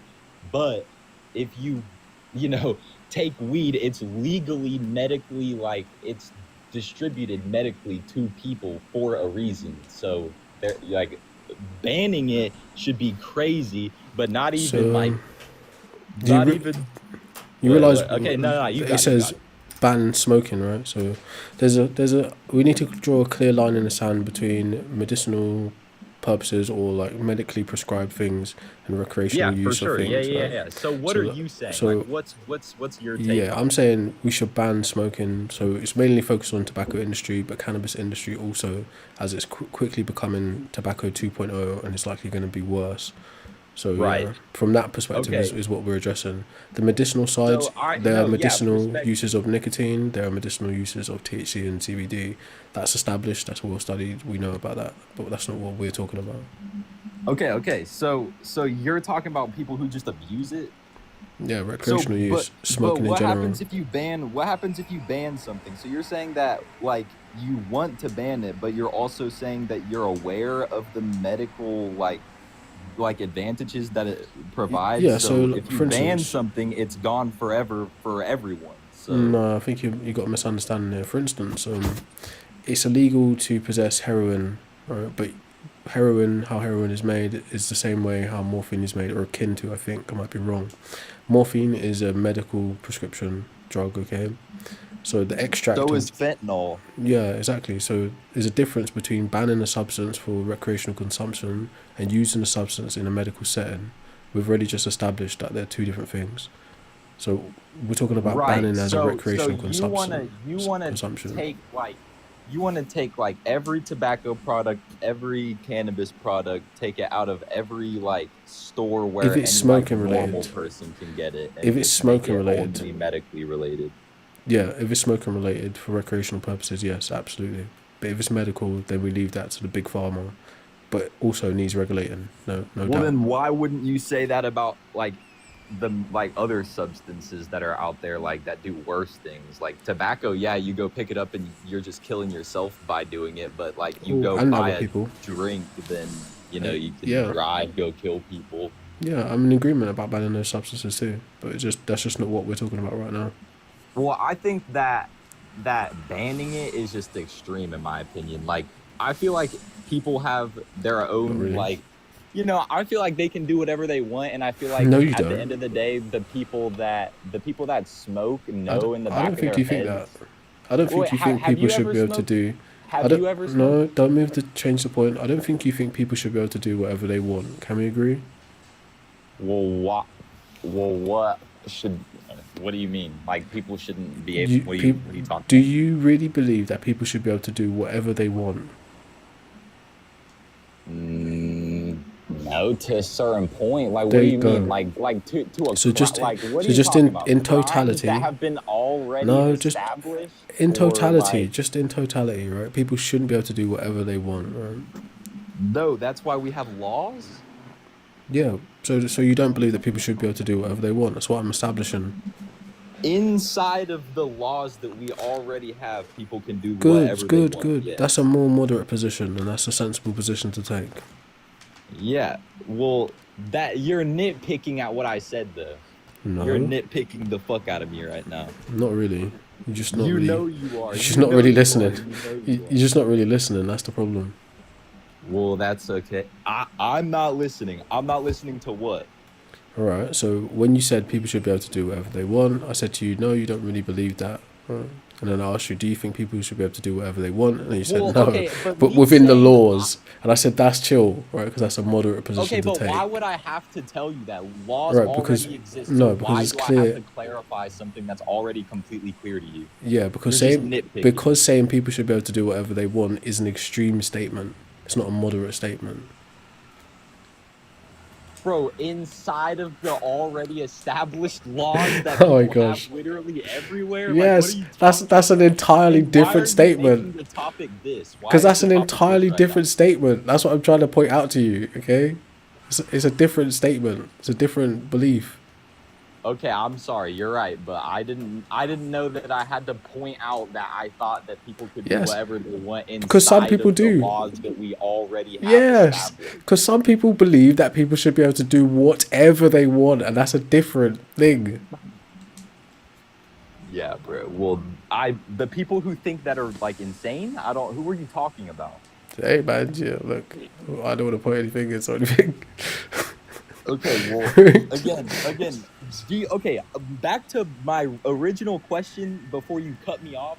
You Sure. have never smoked a day in your life, so you don't know what smoking is like. But also, do you think that Okay. people who smoke and abuse nicotine, do you think that they don't like have in the back of their mind, like, oh yeah, vaping's bad for me, or oh yeah, smoking weed probably isn't good for me, but they I don't make the know. choice to do it anyways, and you It think that it should it be just banned? it sounds like you're just making sweeping generalizations about everything. But you just made, but That's what it sounds like. Like you're just That's what making you sweeping just did. generalizations about absolutely everything. So what The does it laws matter? we have is a generalization. Hello, you should generally know that me saying people can do whatever they want means that they can do whatever they want within the laws that have already been This is constitutionally why you don't do established. drugs, kids. All right. This is why you don't do drugs. Okay. What are Jesus you Christ. talking about? What are you talking about? But anyways, is there a point that you want to make why tobacco and cannabis shouldn't be banned? Smoking of Yeah, tobacco and yeah, cannabis. because within the laws that have already been made, people can make the choices that they want to make. People can wake up and go buy alcohol. People can wake up and go buy nicotine and go buy weed, and you're not saying anything about alcohol, which causes way more deaths than weed. Because And we're talking fucking about this. okay, but you're What saying that aboutism is like banning it really. is extreme. Banning it is It's extreme. not. So That's what way too aboutism extreme. is intellectually dishonest, right? Because we're talking about one subject. Let's stick to the same issue, okay? I'm in agreement. Eventually, we'll get to the tobacco. We'll get to alcohol, sugar, caffeine, all of those kinds of things. Junk food regulation is important, okay? But what we're talking about is smoking. So, right, your ability to make a choice is not something that we're debating here. You can't legislate someone's ability to make a choice away. Now, you can oppress somebody, like physical exertion, right? But that's not what we're discussing here. We're talking about regulating something in the market and making it illegal, right? So future generations aren't wrapped up into a basically self-harm cycle. That's what we're talking about. But wouldn't that fall into the bracket of just their parents teaching them not to smoke at a good age? And that's, I mean, my parents taught me like that smoking was a bad You thing. assume everyone has parents. It's not even true. I mean, no, but you're right. There you You're go. right. You're right. Some people are orphans, and some people don't have good parents to teach them what's right from wrong. And you're right, but Yeah. that's why you can't just You walk in could- anywhere you and could go also buy have it parents. unless you're 21 with an ID. And past the age Yeah. of 21, you are at that point an adult who can functionally make decisions for yourself. It must be So, fun speaking to you in the if real you're world. if you're making you're 21 years old and you're making the decision to go do that to yourself, then that's sake. on you completely. But Right, so banning yeah, it that's a because social of that is construct. crazy. That's a social construct, and that's not anything that has been discussed in the first place. Yes, it's currently illegal to people buy. don't die smoking weed. People die drinking alcohol, bro. I'm not gonna lie. And yeah, that's another thing. You're like categorizing nicotine into weed, like which are two completely different substances. Who like I know plenty of people who smoke weed who have never touched like tobacco a day in their life. So I mean, how are you Okay. categorizing So, those do two? you want to get back to the main point, or do you just want to monologue about random stuff? How am I monologuing whenever one is medically legalized and the other one is just not really used for any medical purposes? But you you're gotta lock in, categorizing bro. them. You gotta lock in on one point and just stay there, okay? So I'll ask you again. What is the most important reason that smoking shouldn't be banned? All right, just try and give one Look at if you you can. dodging. Look at you Just dodging. give Look at you one. dodging. Just You're give dodging, one. by the way. You're dodging. You dead ass just dodged. This guy is high, bro. This guy is high. All right, give me the best reason why You just dodged. smoking What are shouldn't you be talking banned. about? I just called you out for categorizing one thing that's medically regulated No. and another thing that's All right, not. so And you just said that I need to renowned. stick to one topic. Renowned, all right? So just for reference, listen. Bro, what? If you can actually track for a second, all right, for renowned, for reference, right? Bro, I've been We are tracking currently longer than you multi-streaming. have, bro. Stop it. We You're are currently actually trolling. multi-streaming, right? So it's on Twitch and it's on YouTube. You can rewind it, okay? Okay. Various all right. points I've established that there's a clear line in the sand between medicinal prescription and recreational consumption. So how you But like you're apathenied your way categorizing there? people in this- how you apopheniaed your way there has everything to do with your mind not being able to follow a single point, and has little to do with anything I've said. Okay. So What? I'll ask you again. All right. What is the strongest reason that you think smoking shouldn't be banned? I already told you. What was my reason that I told you in the beginning? Could you please repeat it so I can hear? Yeah, I'll repeat myself for you. I think that, you have to be 21 to buy it. So if you're buying it at the age of 21, making your own decision to go out and purchase the substance that you're saying should be banned because it ruins people's life, then that is completely on that person to make that decision. Okay. Past the age of 21, because they are an adult. They don't need someone All right, to that's baby enough. them at that point. That's enough. Thank you. Right. So your strongest point is saying that tobacco is illegal before the age of 21, and if you buy it after 21, you're making a consenting, informed choice to buy it. Are we correct? And ruin your life if Fam, you want to be like that. Come on, bro. You kind of annoy me, right? Yes or no? Is that what you're saying? Yeah, yes. All right, what I cool. just All right, said. so now let me Bro, respond. nah, don't piss me off. Let me You just respond. sat here with a guy who was doing nothing but just Let agreeing me with you for the last respond. 10 minutes. Let me respond, or You're why gonna are you piss here? me off. Do you think you're that important? What? Do you think you're that important? What do you mean? Do you think that I care that you would get pissed off? It's not me. It's your chat, bro. Your All right, chat so completely listen. agrees. You let So the same listen. person who was literally sitting here agreeing with everything you said in the live. For Bro, like, this guy's on drugs, man. He can't even hold it together for a couple of seconds. Jesus Christ. Let's give someone else a chance to speak. This guy's just all over the place. It's all over the place. What's up, Cap? Hey, Sassy! Yo! Cap! How's it going? Sassy! Yeah, can you hear me? Yeah, what's up, bro? What's the name that you want to be called? You can call me Chris. Nice to meet you, Chris. Couple questions before we start, yeah? First is, have you ever worked in or around the tobacco industry or cannabis industry? Yeah. You have? Yeah. Or do you care to go into a bit more detail about what you do? Work at a THCA dispensary. Cool. Alright, so do you use either of those substances? Yeah, THC. Can you, if you don't mind, let us know what age you started using these substances?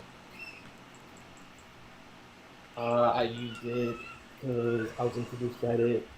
I was just introduced to it at a very young age. So. Mic's a little bit low, bro. Can you hear me? Yeah, but you sound like you're far away from the phone. Oh, sorry, bro. That's better. No, I was just introduced at it at like a very young age, so like, kind of just became a part of my life. So you've got a rough age when you started using? Yeah. Yeah, it was about like 16. Cool. Alright, what do you want to talk about, bro? I mean, I kind of agree with you on the tobacco. I disagree with THC though. Okay. Why do you specifically say THC?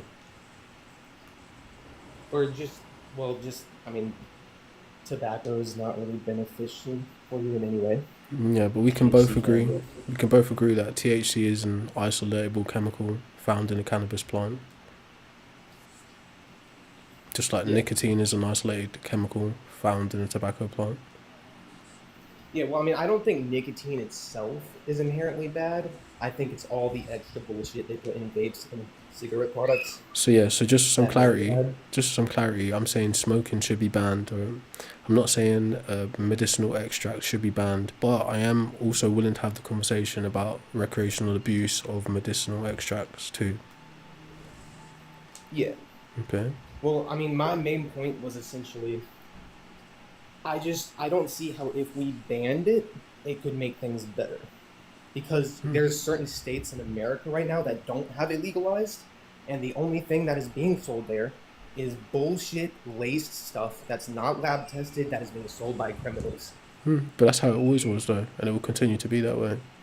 Yeah, but if we legalize it, we can get lab tested, make it safer, and sold at actual legit stores that make sure they're selling safe products. Problem here is if your concern is Yeah, and it makes it easier to police. But the problem here is, right, if your actual concern is people's health, then you wouldn't want them smoking it from a corporate source or an illegal source at all.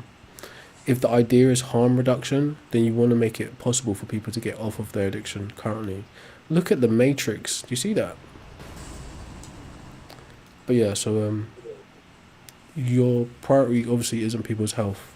What your priority is where they get it from. Well, I mean, where they get it from kind of determines the health risk of the product. No, it doesn't. Right?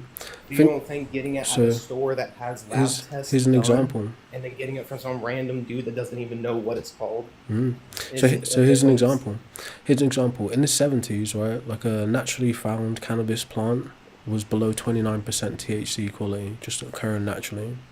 Since the invention of skunk, the THC quality in plants have been raising up to 90%, like annually. Some probably 100% or worse by now, I don't know. It's an assumption, but not statistically provable. But the fact of the matter is, since the invention of skunk and people's like actual genetic modification of the plant, the THC qualities have been raising. Now, on the street, yes, you cannot regulate that. You don't know who got what from where or what they've done to it. But the problem is with commercialization is you create a profit incentive which makes people push for the higher qualities, different flavors, different tastes, more advanced, modification of the plant in order to pursue more customers, essentially creating more addicts, okay? So the health concern isn't what you're arguing about. What you're arguing about is from who they should buy that product that's just essentially killing them. That's what you're arguing for.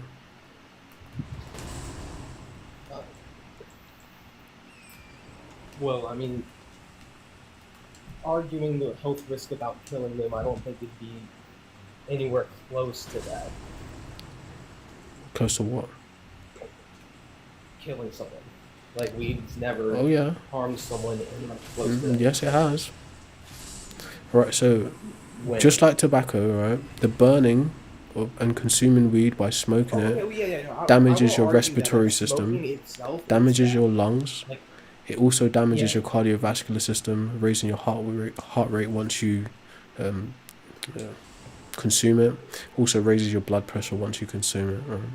You also build a chemical dependency on it and a tolerance for it the more you use it. This damages your ability to produce dopamine and various other chemicals that naturally occur in your body. Also messes up the development of your prefrontal cortex and basically your endocannabinoid system. Okay, so yes, cannabis itself is harmful. Now, in a medicinal setting, if there's like an isolated extract of THC or CBD formulated into a cream, an oil or spray or digestible, it may have different effects on the body. But we're talking about consuming cannabis while smoking it, so it is harmful.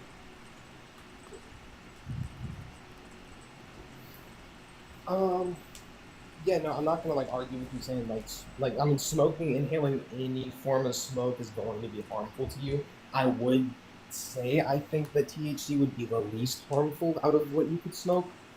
That's an extract. You wouldn't want to smoke THC. You could drink it. You could take it in a pill form. You could take it in a patch form. You could put it in food. I'm not saying you should, but to conflate the two, it's dangerous. What I'm trying to point out here is what you're doing is a type of semantic bleaching. You're not addressing the fact that you're talking about smoking cannabis. You're saying smoking THC. THC is a byproduct, a chemical byproduct of the cannabis plant. Right? So you're doing semantic bleaching. That's not good. That's dishonest. Well, okay, my biggest thing is I don't think that it should matter what the person is doing with it. I think that at a regulated level with a store that has a guaranteed lab test for every single product, that doesn't mean anything. That should be done. So an example of why your so-called regulation doesn't mean anything, in America, you're world renowned for having the worst FDA rates on types of foods that you can produce. Mind you, all tested in labs, all verified by your government for consumption. But guess what? You can't sell half of the stuff you consume in America in Europe because it doesn't meet our standards. Okay? So your regulations are at best dubious in terms of this conversation. But don't get me wrong, I'm not against regulating cannabis production because it's going to be necessary in order to ban it. But yeah, The problem is you're making it seem like, oh, wouldn't you rather have this corporatized version of cannabis that's going to be higher potency and addict you in different ways? Or would you have it off the street? Like, no, you actually don't have to Well, choose no, between two it's more evils. for the You could like. choose not to have any evils at all.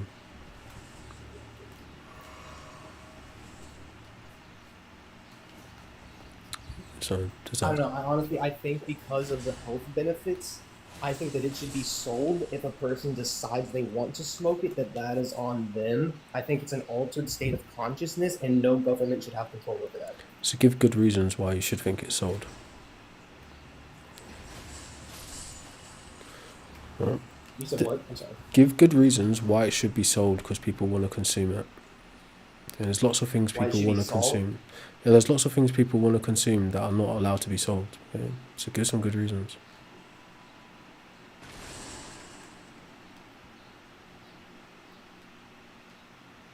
I could give the same reasons for alcohol. Yeah. It's safer than most over-the-counter medicines. I don't know if that's true. There's not enough data that's comparing marijuana's medicinal effects to other chemicals yet. Just not saying like smoking it, but like in general, just selling marijuana. No, it's not, right? But that's what I'm saying. In America and in the world, actually, there's not enough studies being done yet comparing the effects of marijuana as like a pain medication or an anxiety reduction medicine to other current medicines in the market. That data is not available yet. But That's just there's like, been more that's like not wife tales, but like lethal homeopathic agents. type. Anyway, what am I talking about? But yeah, it's that data comparing marijuana's effects to other medications isn't available yet. So it's a I'm preference you're just saying talking there's about. more cases of bad shit happening from over-the-counter medicines compared to marijuana. Yeah, that might be But true. there's a lot of reports of bad shit happening from over-the-counter medicines. That might be true, but it doesn't necessarily mean that you're offering a better alternative. It's just that the data is not there yet. That's all you're saying. I think that marijuana could be used to a beneficial amount. I think, yes, it could be abused. Yes, smoking anything is harsh on the lungs and not necessarily the best way to do it. But I think that is up to the person how they should take it. And if they want to smoke it, I think that should be up to them. Yeah. I don't think that they should Right. be banned. So I understand what you're saying. Yes, the person has the right to choose something, but if you're talking about regulating the market, right, that has nothing to do with their personal rights to choose. Right. For instance, you can want to choose a Krispy Kreme that's filled with feces or puke, right, but it's just simply not available on the market to choose. That doesn't stop your ability to be able to choose. Okay, so we're talking about regulating the market, what's accessible in the first place. Again, primary concern is the tobacco industry, but because of the industry that you work in, cannabis is going to become tobacco 2.0.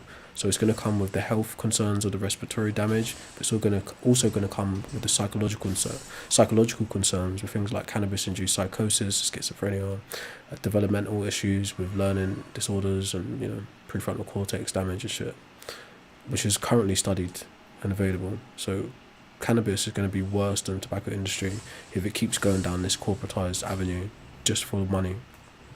It's going to be worse. So you don't think that marijuana should be sold at all? Yeah, not in the smoking way. If there's the ability to smoke it. Look, again, you don't think it should be sold in any way that gives a person the ability to smoke it?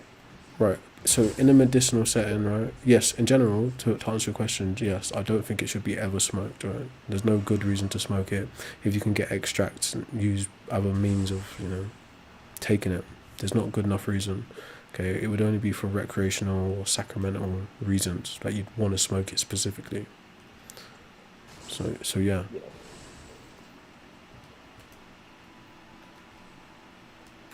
Okay, so you don't think that we would be better off if we had it like... Yo, you're off the app, bro. Sassy, mate, you're off the app. Sorry, my bad. What's up? Yeah, I can hear you. What was you saying?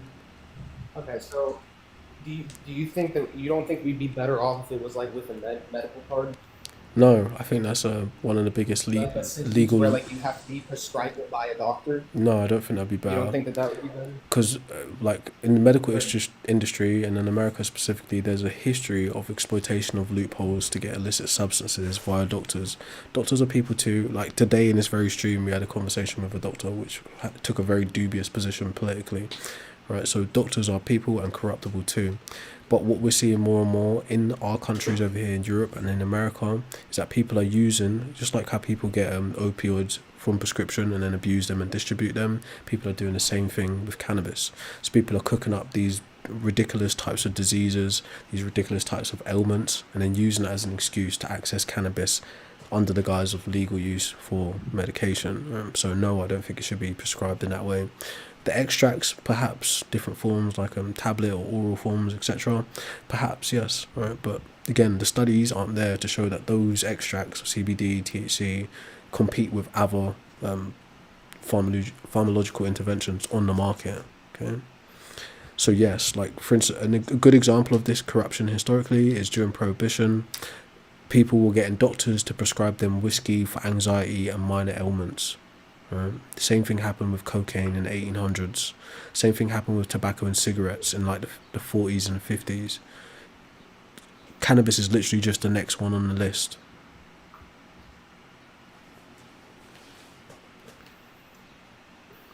I guess my biggest point was essentially just I don't know. I don't. I feel like if it's banned, you're still gonna have people selling it illegally on the streets, and it's still going to be the laced, sketchy bullshit that gets people in the hospitals. All right, so I feel like the best thing we could do would be have something to where it's has lab tests. You can scan the lab test, look it up yourself, see everything that's been in it. yeah, that sounds good from like a marketing perspective. Remember, you have a vested interest as you work in the industry of selling it that way. Okay, the assumption that all illegal or let's say illicit procurement of marijuana is laced and dangerous is nonsense. That's a type of marketing that helps you because you're selling it legally, so it's not actually true. Well, I'm not trying to say The that fact, all of it is. I'm just yeah. saying So that the it's more vested likely. interest, I appreciate you for being honest about that as well, right? But the vested interest is quite obvious there. Okay, the second part of what I was going to say is the view that you're holding is like, oh, if it's illegal, if it's banned, it will just get sold illegally anyway. It's already sold illegally. There's a reason black markets are called parallel markets because they exist simultaneously to legal or overground production. Okay, but what happens when it's no longer available in the way you're talking about? It makes it easier to police and trace back that illicit or illegal procurement. Now, what we actually are supposed to do is to make it illegal but decriminalized. There's a difference between decriminalizing a substance and then mass producing it. Okay, decriminalizing it helps the addicts or the people that are currently addicted to it and consuming it. It helps them. Right now, to decriminalize it and regulate it is the next step to reduce the THC quantity. But the problem that you're seeing is with your dispensaries, etc., and your big like grower conglomerates, is they're not reducing the THC quality; they're actually raising the quality in order to compete in the market, because the actual incentive is about profit now. It's about customer acquisition. It's about marketing and propaganda now. Right? But if you want to help the average weed smoker, you just decriminalize it. Then you offer them help. Right? You don't decriminalize it and then turn it into a industry because it's gone past an artisanal or cottage industry now. It's on par with big tobacco, big alcohol, and big pharma. That's not what you want. Right? That wouldn't be what the hippies wanted in the 70s, and it's not what any sensible person would want today. Okay. You know, I definitely see where you're coming from. So. Yeah, no, you're definitely giving me a lot to think about. But yeah, there aren't. In simple terms, the cons are always going to outweigh the pros in terms of smoking anything. Okay, and with cannabis, Yeah, you've got the I will agree with psychological. that when it comes to smoking specifically. Right, you've got the psychological damage. You've got the developmental damage. It's well documented. It's only going to get worse. Not to make a slippery slope argument, but statistically, it is actually getting worse. Right. Yeah, well, I think at a standstill here. All right. Do you have any plans to quit smoking in the future? Um, Not well. I mean, I don't specifically smoke it. I vaporize it. Okay. So I didn't want to get into that whole thing though, because that opens a whole another conversation. Yeah, because people, all right, for instance, what's happening with the other uses of the cannabinoids, or sorry, the THC, is that people don't know what it's being mixed with. In the same way, the vaping industry is having an issue with what is in these vapes. Is it just corn oil, or is it other things? Okay, because this is new, Yeah, this like form the of it is new. disposable pins and stuff. I don't like Exactly. that shit. All right, the Like the cartridges, all that cartridges kind and of stuff. I stuff. don't like that. If it's a Exactly. concentrated like wax, There you that go, is what right. I do. So the problem is, because this is new and this is now like a different type of manufacturing, or like how do you put it, processing, right? We don't know the long term effects of this version of use yet. We know the long term effects of smoking use, that's documented. Right? But what's happening now is, because it's being decriminalized, it's easier to do studies on it, and that's where it's helpful, because now it can be studied scientifically. The data can be gained, right, and examined, right, and, can release peer reviewed studies now much easier. It's less red tape. So future, we will have more data on what cannabis is actually doing. Okay. Yeah. So yeah. But yeah, you shouldn't smoke that shit. There's no good reason to. Alright, so yeah, good luck to you, Cap. All right, man. Good talking with you. Take it easy. I gotta take a quick toilet break, folks, then I'll bring up the next person. If you wouldn't mind, please tap that like and repost. Be right back.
Alright.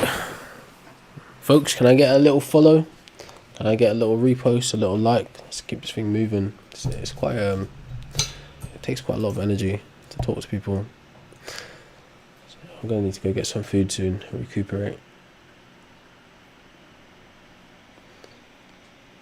Noonie, Hello. what's up? Oh, not much, but take my morning toke. Terrible. Can I get a name you want to be addressed by? I'm sorry. Can I get a name you want to be addressed by? It's Noonie. Cool. Nice to meet you, Noonie. Nice to meet you, Seth. Do you work in or around the tobacco or cannabis industries? No, sir. Do you use either of those substances? Do I use for what? Do you use either of those substances, tobacco or cannabis related stuff? Yep, I use cannabis. That's it.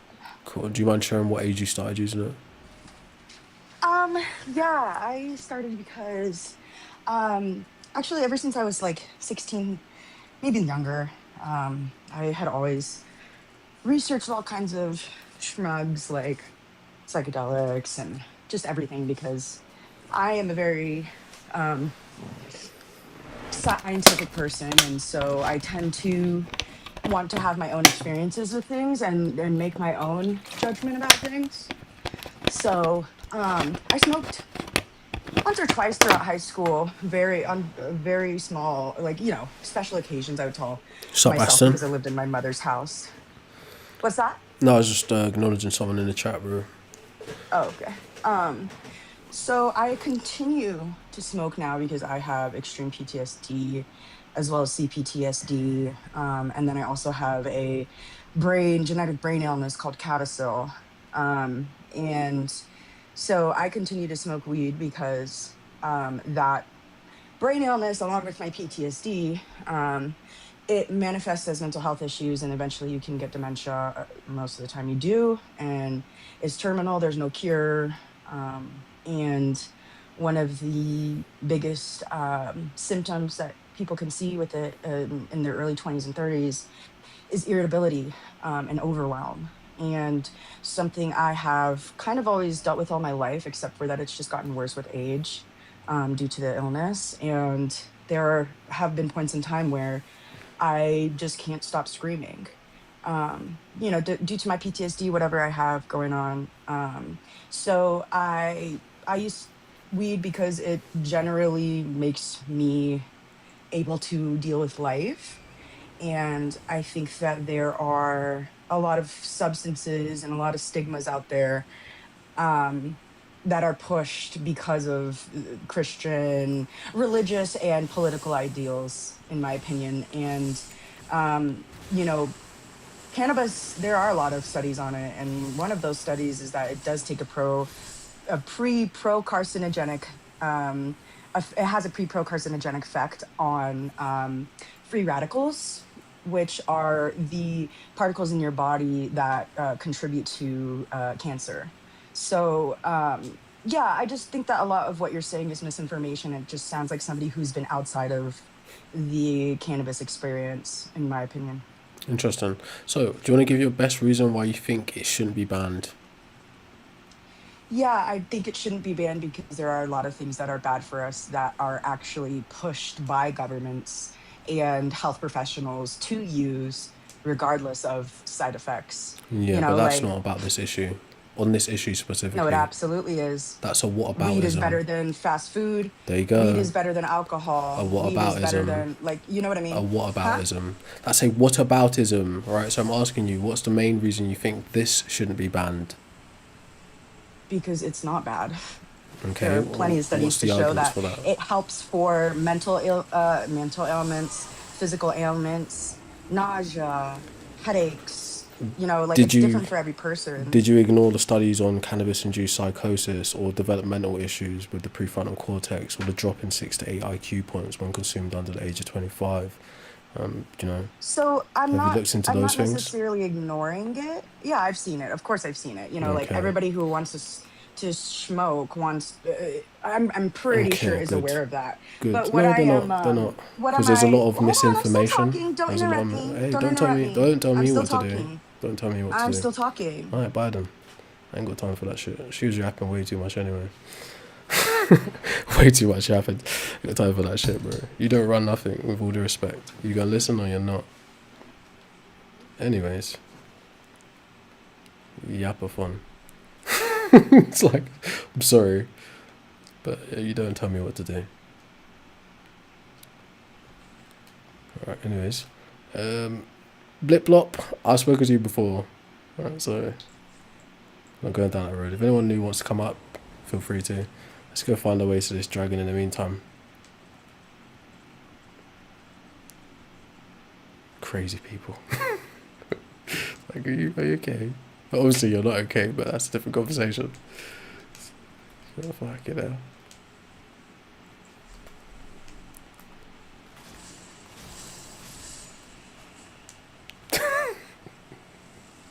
It's like crazy.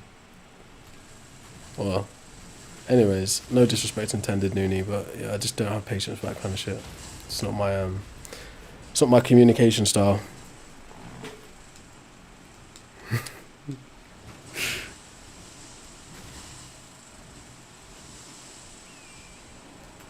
So what's long? Yeah, but there's a difference, right? I do agree. Fast food and junk food has to be regulated. There's an obesity crisis in our country for like very young kids as well. Like, I can't remember this statistic, but a lot of kids are obese before they even do their SATs. So that's like junior school, which has long-term life consequences. So yeah, I'm pro dealing with that too. Also, I'm well aware of the addiction between on things like video games, gambling, TV shows, social media, phones. Yes, but you know the difference with those device interactions? They have a lot more to do with the psychological illness of addiction. Yes, interacting with games has a lot to do with your internal chemical production, like dopamine, serotonin, neuropathin, oxytocin. Yes, it does, the interaction of it. But there's a difference with chemically induced addiction and psychological addiction. One is a lot easier to combat, the other is much harder. It's just literally changing your chemical makeup, okay? So, again, like the last caller was guilty of doing, comparing cannabis consumption or tobacco consumption to video games is a whataboutism. That's not conducive to a good conversation or even a focused strategy of dealing with something. It's a really poor quality of discourse. It's lazy.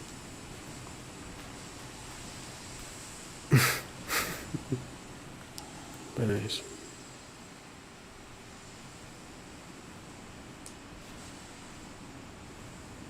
Yeah, I'm good. I'm good. Maybe you can come back another day. But yeah, I don't let people talk to me like that.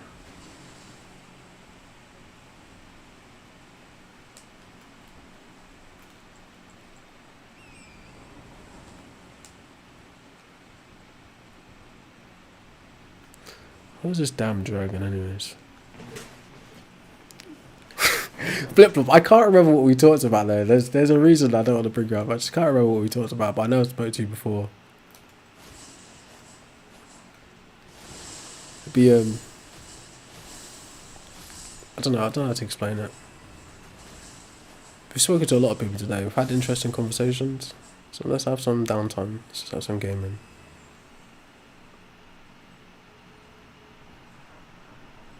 Everybody has a dad, bro.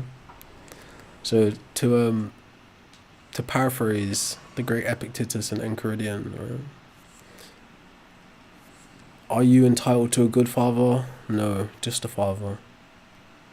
There you go. Everyone's got a dad. Or she wouldn't be here.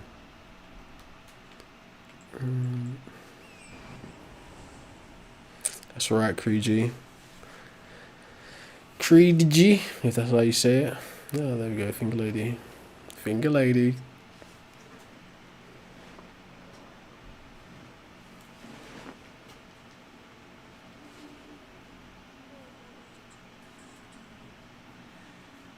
You do have a dad. That's what he was trying to say. Are you entitled to a good father? No, just a father. It's a necessary prerequisite for you to even exist. So you do have one.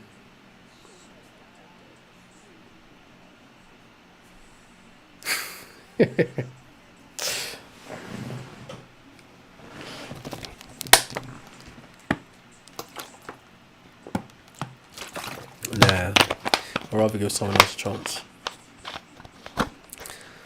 Let's play some games.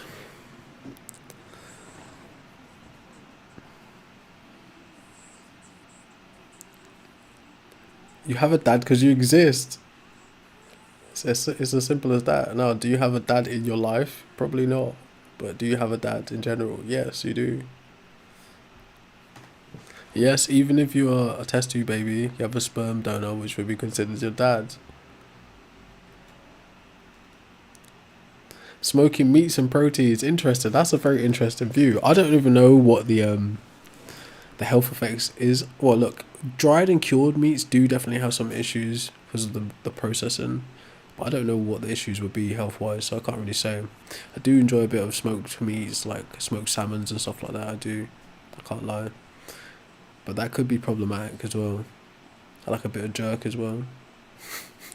So, but I don't know. I don't know what the deets are on it. Yeah. Appreciate you, Rick. If you gotta take it, Do it the right way. Truth is, though, you don't have to take it. You don't have to take anything. It's like there is a problem with our society where people have been coerced into this thinking of you have to choose between the lesser evils. No, you don't. You don't have to choose any evil. You don't have to choose any poison. You really don't. It's like people constantly running into false dichotomies.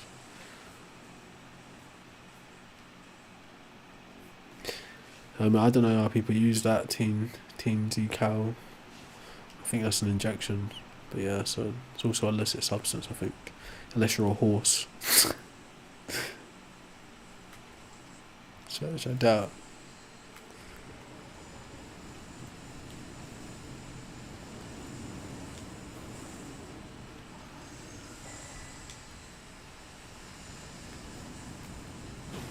They did them dirty, boy. No arms, no legs.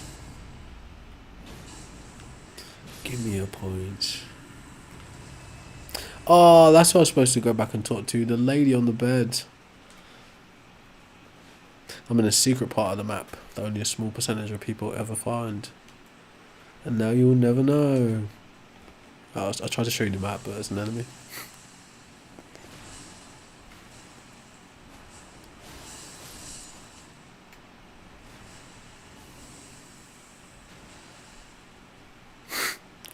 Type whatever you want as long as it's not breaking TikToks and rules.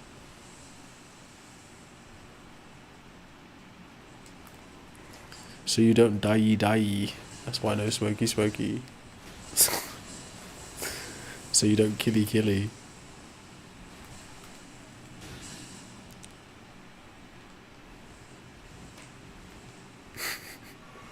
I make no guarantees. It's fun, this damn dragon. We might need to go back and talk to that girl. Bruh. So glad he didn't die. Yeah. No, bro. Oh, that's close.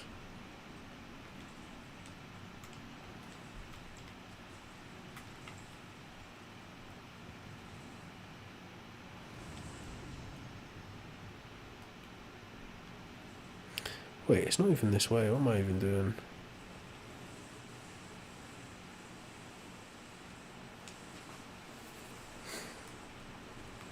We want to get up there.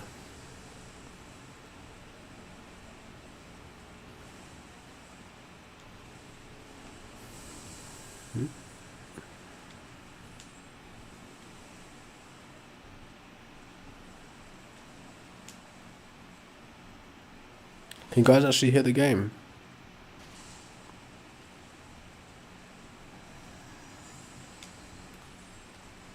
Come on, Torrin.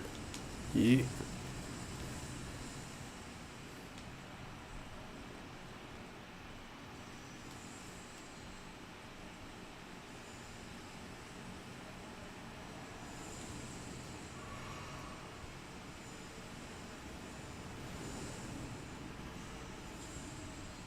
I think I took the wrong turn. Yeah. Damn! No! Damn. Yes, that's true, K4. But there's nothing that says it needs to remain that way. There's lots of things people have done traditionally that are just wrong.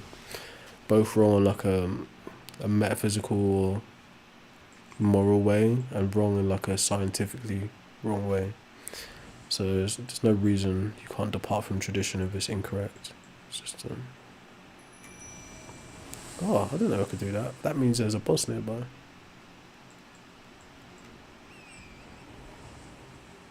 Yes, it is an objectively wrong thing. It's a health epidemic.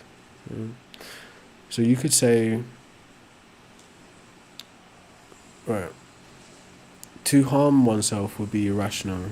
Smoking causes harm. Therefore, smoking is irrational. So it'd be wrong in that sense. Now, it's not necessarily a moral thing. Well, actually, take that back. It is a moral thing. But simply put, right, if 8 million people a year are dying from something that is preventable, then we should address that. Okay? You don't have free will anyways. In fact, I'm willing to someone to come up and give me an argument for us having free will. So there is no good argument that presents free will, in my opinion anyways. So if you want to talk about free will, come on.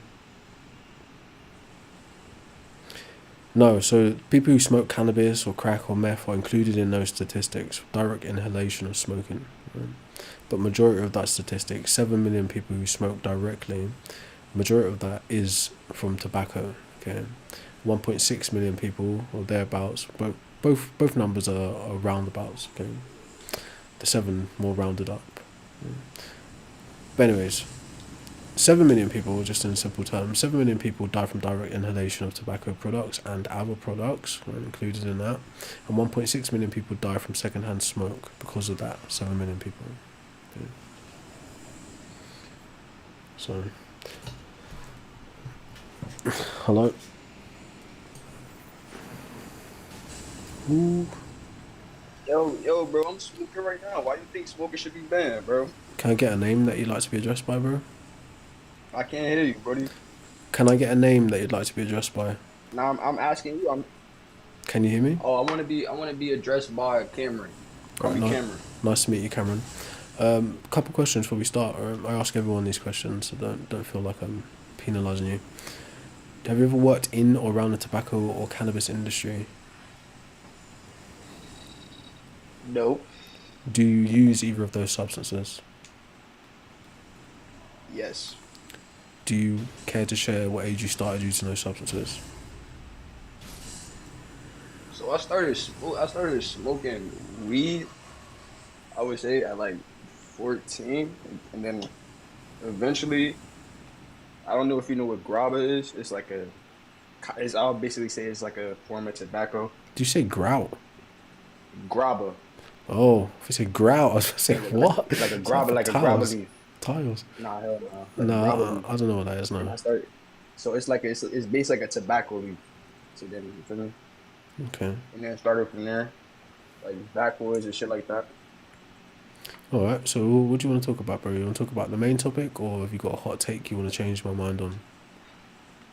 I want you to feel like, I want you to understand that No. some people actually smoke and it helps them. You feel me? Like it's actual medical benefits from smoking. I wouldn't say smoking, but there can be medical benefits from the extracts. But smoking, no. The cons outweigh the pros in smoking in every time, every scenario. So what are the cons of smoking? Destroys your respiratory system, giving you like emphysema, asthma, COPD, lung cancer. Also can damage your cardiovascular system, as once you start smoking, when you interact with the chemical tobacco or cannabis, it raises your heart rate, also raises your blood pressure, also damages your brain. But I mean, shouldn't everything be banned then? No, like, we're just talking about like certain. I understand that we're only talking about smoking. Right, yeah. So I'm telling you. But you asked me a question. You asked me a question. I'm trying to answer it. Okay. So it damages your respiratory system. You don't have to be smart. It damages your cardiovascular system, and it also damages your brain development and your cognitive functions. Okay. Can I say something now? Yeah, sure. Alright, so with everything in the world, just like what you said with smoking, everything has problems that can lead to cancer. Not everything. Yes, it does. Food, smoking, even just being outside too long can give you cancer. Yeah, but it's not everything. Just to clarify. So it's like saying you should be banning eating, smoking, drinking certain things. All things in this world can give you. No, bro, they can't. They can't. It isn't right? just So smoking. It isn't just smoking that. What gives you causes the most cancer? What gives you cancer is interacting with things that are called carcinogens. What carcinogens do is they damage or they mutate your DNA, which develops the cancerous cells in your body. So yes, some foods cause cancer, some drinks, some smokes, the sun, right, in some instances. A lot of things cause cancer, but to say everything does is nonsense, okay? I was exaggerating when I said everything, but yeah, but some people take that literally. I understand. Some people will take it literal, but in a sense, if you have like an open mind to stuff, you will understand what I mean. Like it's so much things out here besides smoking that can literally kill you. Yeah, but that's not what we're talking about. That's what I'm I saying. understand that's not what we're talking You about, but I'm engage saying the in topic, what aboutism. your main topic is smoking should be banned, right? I'm agreeing Mm-hmm. with you. If smoking should be banned, a whole bunch of stuff should be banned. Well, Like, we can't just stop at we can't just stop at banning smoking. well, If you that's the deal. only If you want to if deal that's the with only thing. issues, right? If you want to solve issues in society, then you pick one. You start there. Can't do everything at the same time. I'm agreeing. I'm agreeing with you. I'm not saying what you're saying is wrong. Oh, But I'm there. saying if smoking is bad, a whole lot of stuff should be banned. Yeah, but we'd get to that. I'm in agreement. Like certain types of foods need to be banned, alcohols need to be banned, and other things that are dangerous need to be banned too, right? But one at a time, you know.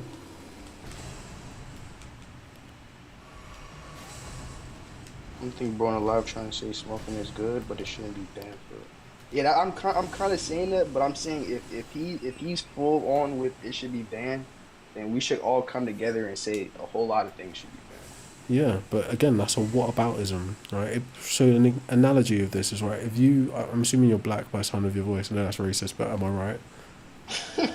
Yeah, I'm black, man. Okay, cool. So it'd be like you saying, "Hey, like I'm experiencing racism because I'm black," and then someone says, "So what?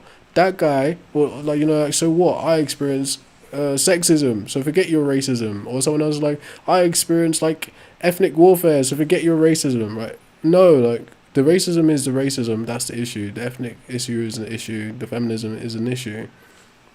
There's an intersectionality of all of those issues, right? Just like there's an intersectionality of alcohol abuse and cigarette smoking, right? Or cigarette or sugar, right? But the issue is the issue, so you deal with one at a time. You know, so to say like, oh, but everything should be banned, then yeah, you're not getting anywhere in the discourse. It's super lazy. Yeah, I understand what you're saying. So you deal with one thing at a time. So if you would like, give your best reason why smoking shouldn't be banned.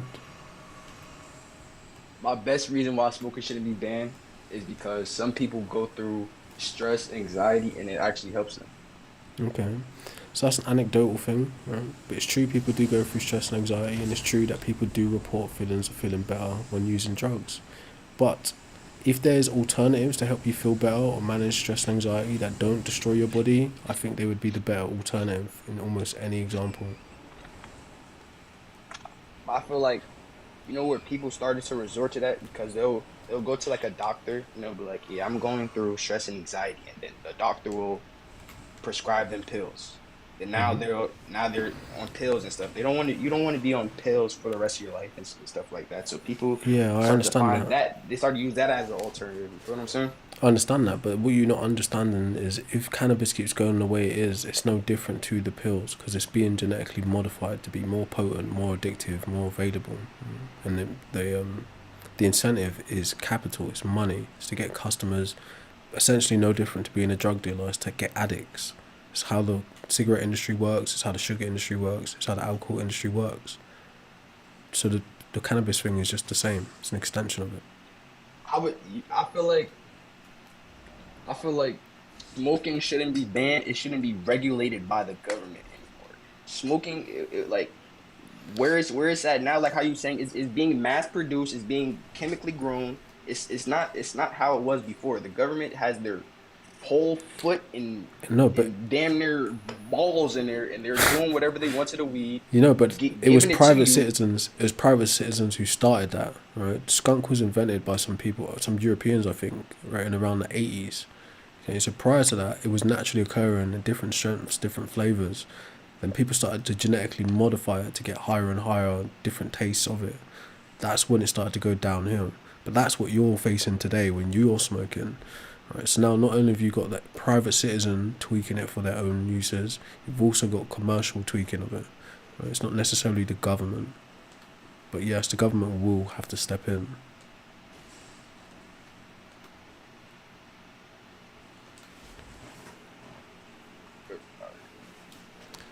Yeah, if you think that's a lie, just Google it for yourself. Skunk was invented in around the 80s or the late 70s, if I remember correctly. It's not something that naturally occurs.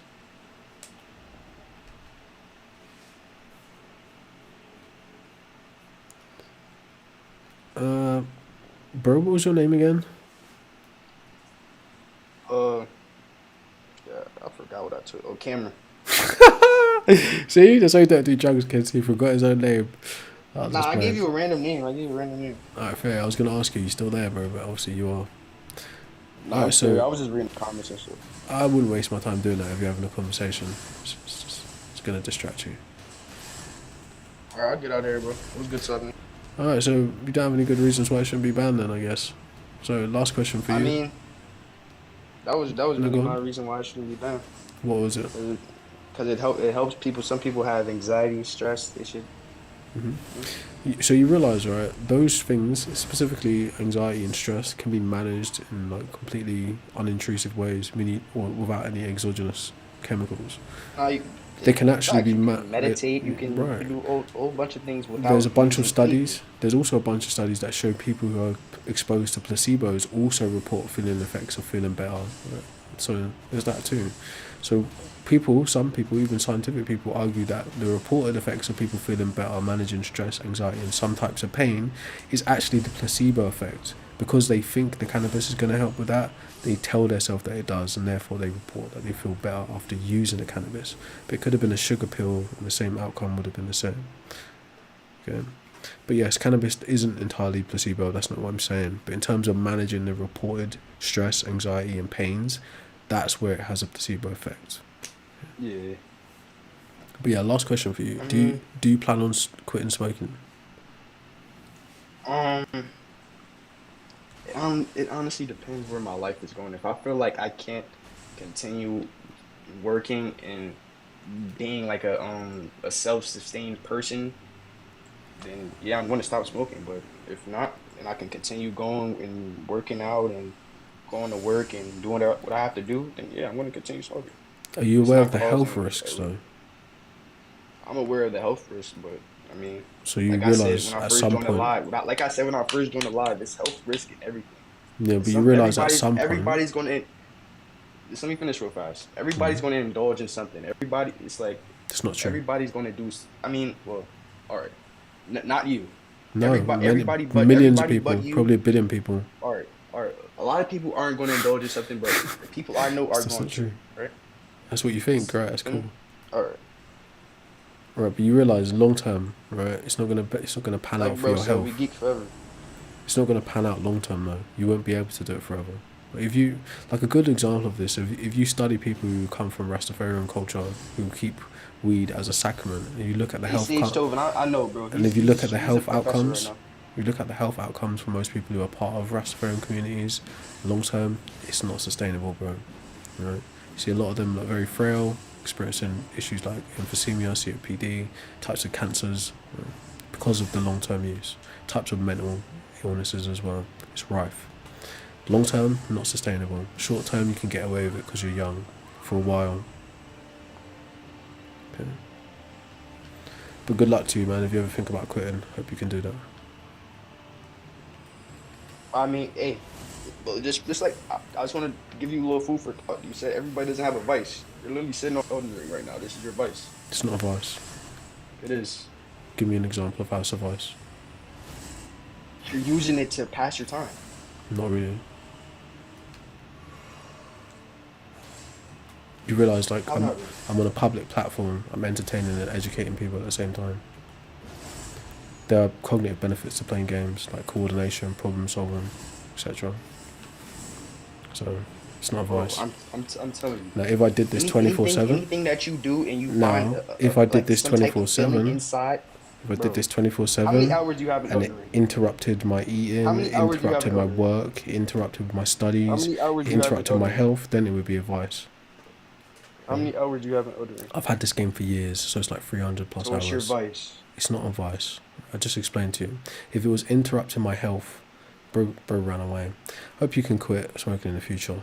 But yeah, if it was interrupting my health, my studying, my work, my food, eating patterns, the choices I'd be making to see people or not see people, then it would be a vice.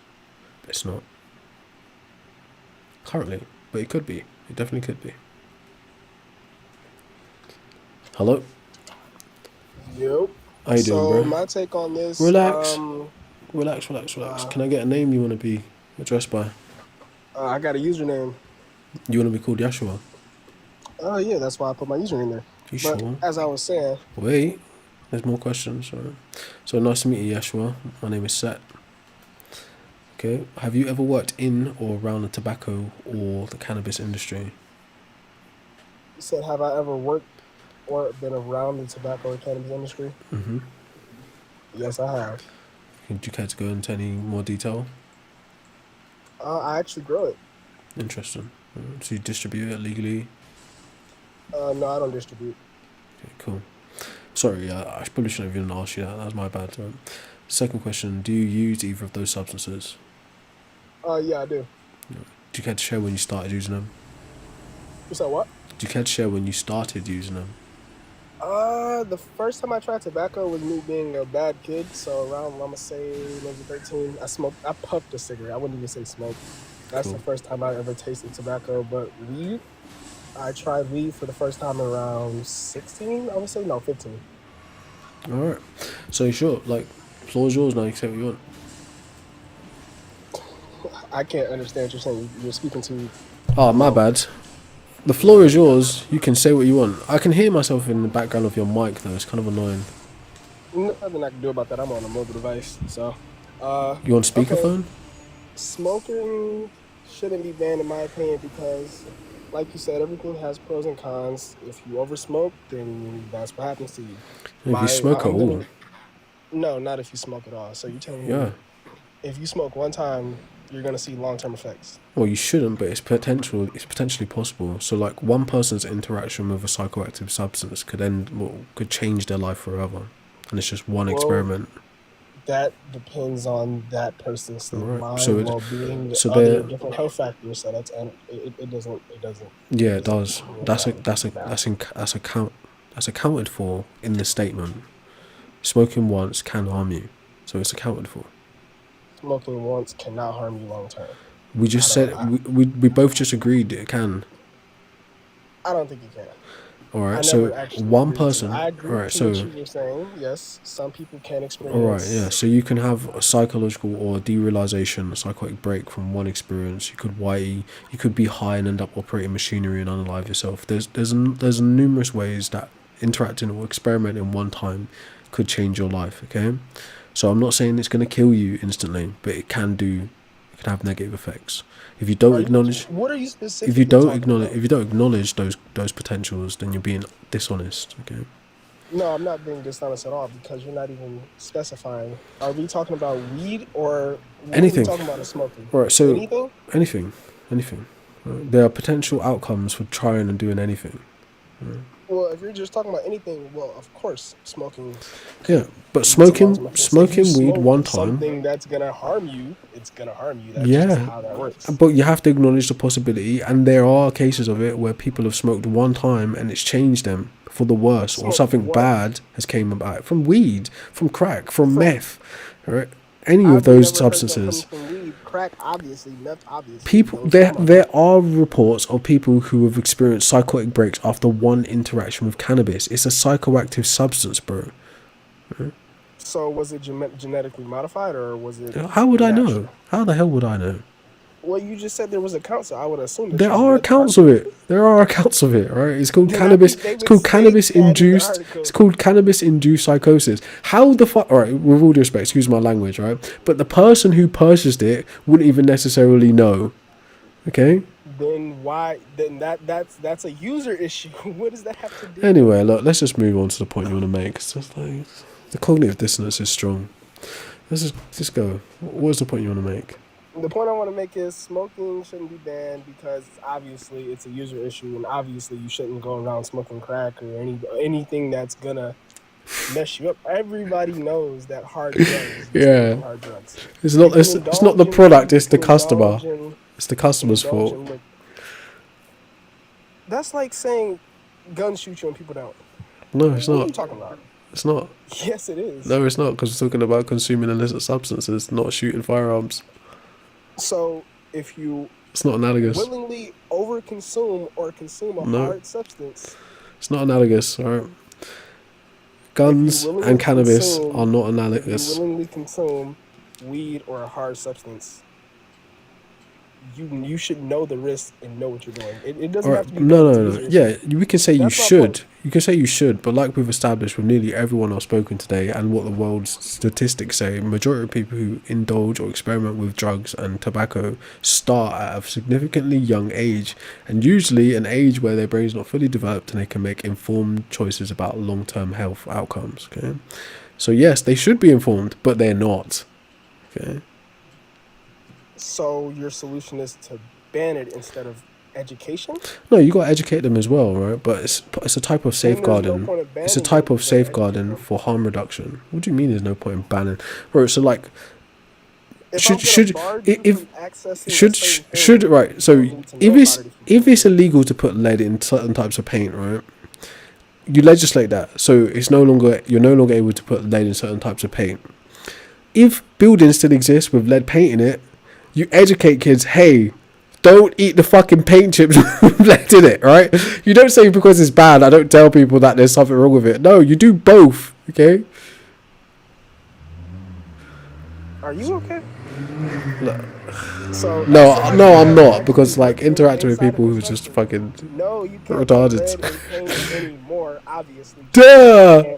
You can't use mercury Duh! operated devices anymore. Duh! But those So you devices still yeah, exist. and yet exactly, and yet you know about them. So that means someone is still educated about it. Because they're still around. Dickhead. Dickhead. Anyways, I'm kind of out of my temper today. Kind of out of my temper today. I can't lie. It's like brain rot. No, you're just refusing to understand the point. Oh my god. It's cutthroat and dry, honestly. No, bro. Look. Alright, so I'm going to lay this out for you. You can take this information and maybe pass it on. When I say ban substance, I'm talking about banning smoking. So that includes cannabis, because so many of you guys are addicted and you just can't see past it, right? But there's a strategy to banning it. So I don't mean criminalize it overnight and start sending people to jail. No, we've already studied that and it doesn't work that way. So here's the strategy and how you would do it. And educating is a part of the strategy.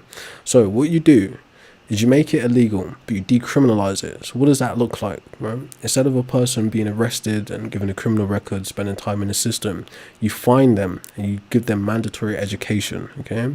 Based on the severity and the continuation of them abusing the substance, you then start to move up to maybe some kind of rehabilitation. Those things can be worked out in the smaller details. But you decriminalize it, you fine, right, and you educate.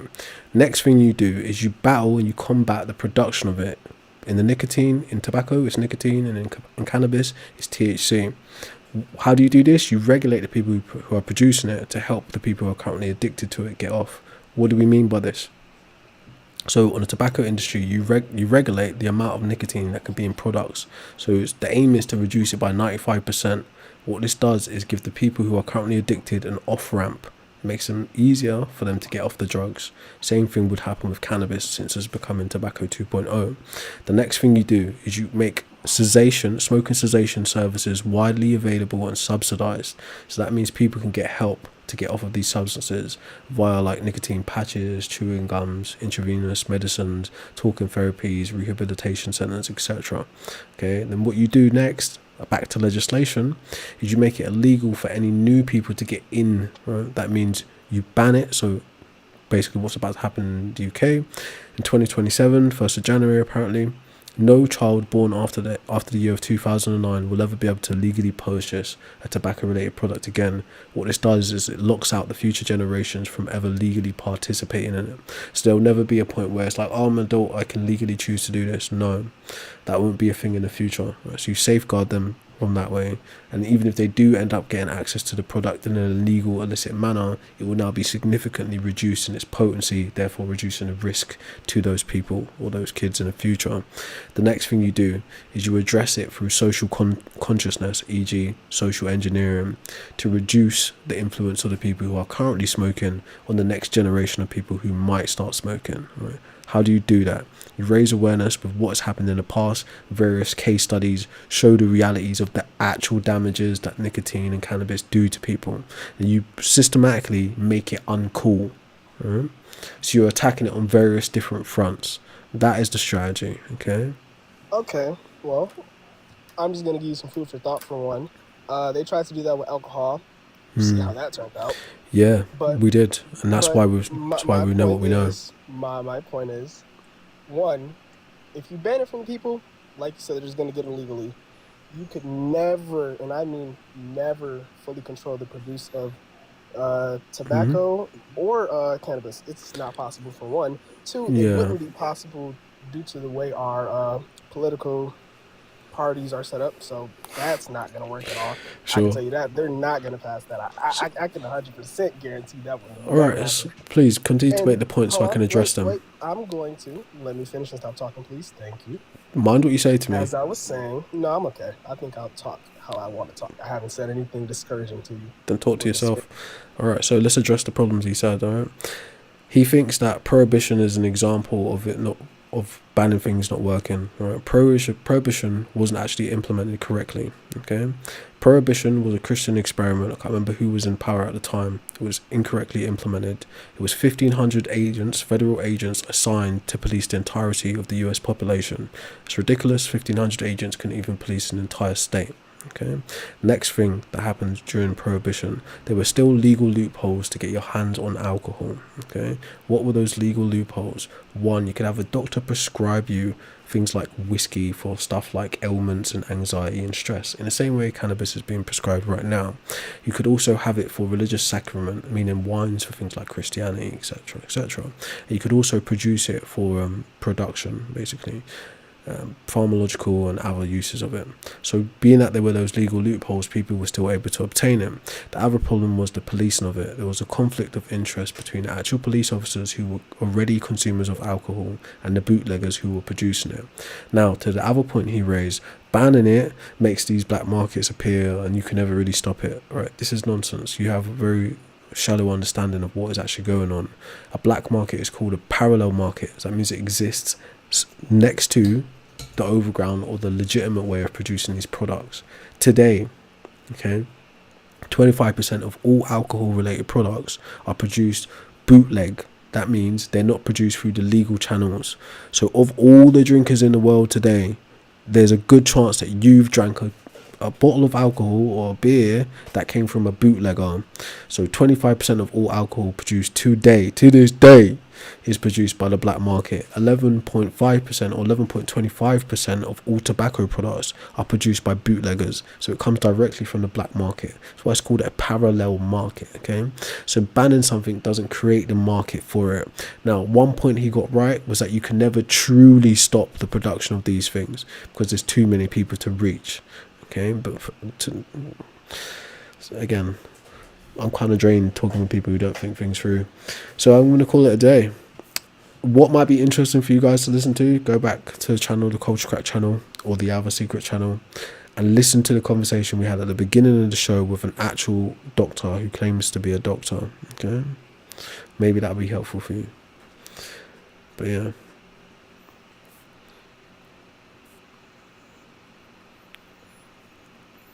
No, it's like people. It's just you're talking to people who have vested interest, right? Majority of the people I've spoken to are already using these substances, and like he just said, he's got a vested interest because he grows it. Now, whether he distributes it legally or illegally is another matter, but it's poorly rehashed arguments. Is literally just old ancient propaganda, and the problem is that propaganda is produced by the same people that are exploiting you. So they've purchased your apathy from you. Right? They've purchased your thought that there's nothing we can do about it from you. That's just like how Edward Bernays made the feminist movement be attached to smoking cigarettes, therefore creating a whole generation of women who associated smoking cigarettes with female liberation, which was nonsense. Right? It's marketing, it's psychological propaganda, and if you do the history, you'll understand what I'm saying to you. So, if there's 1.3 billion smokers in the world today, worldwide, and it's 80% of them who begin smoking before the age of 20. These people aren't legally consenting, informed adults making choices, right? They're being preyed upon and their freedoms and their rights are being coerced away from them as children to keep them as customers all the way up until their death. That's the predatory industry that we're fighting against, okay? You just don't understand what you're talking about. So anyways, come up another day and we can talk about it then, but I've had my fill. And if this makes you emotional, good, in the words of Emperor Palpatine.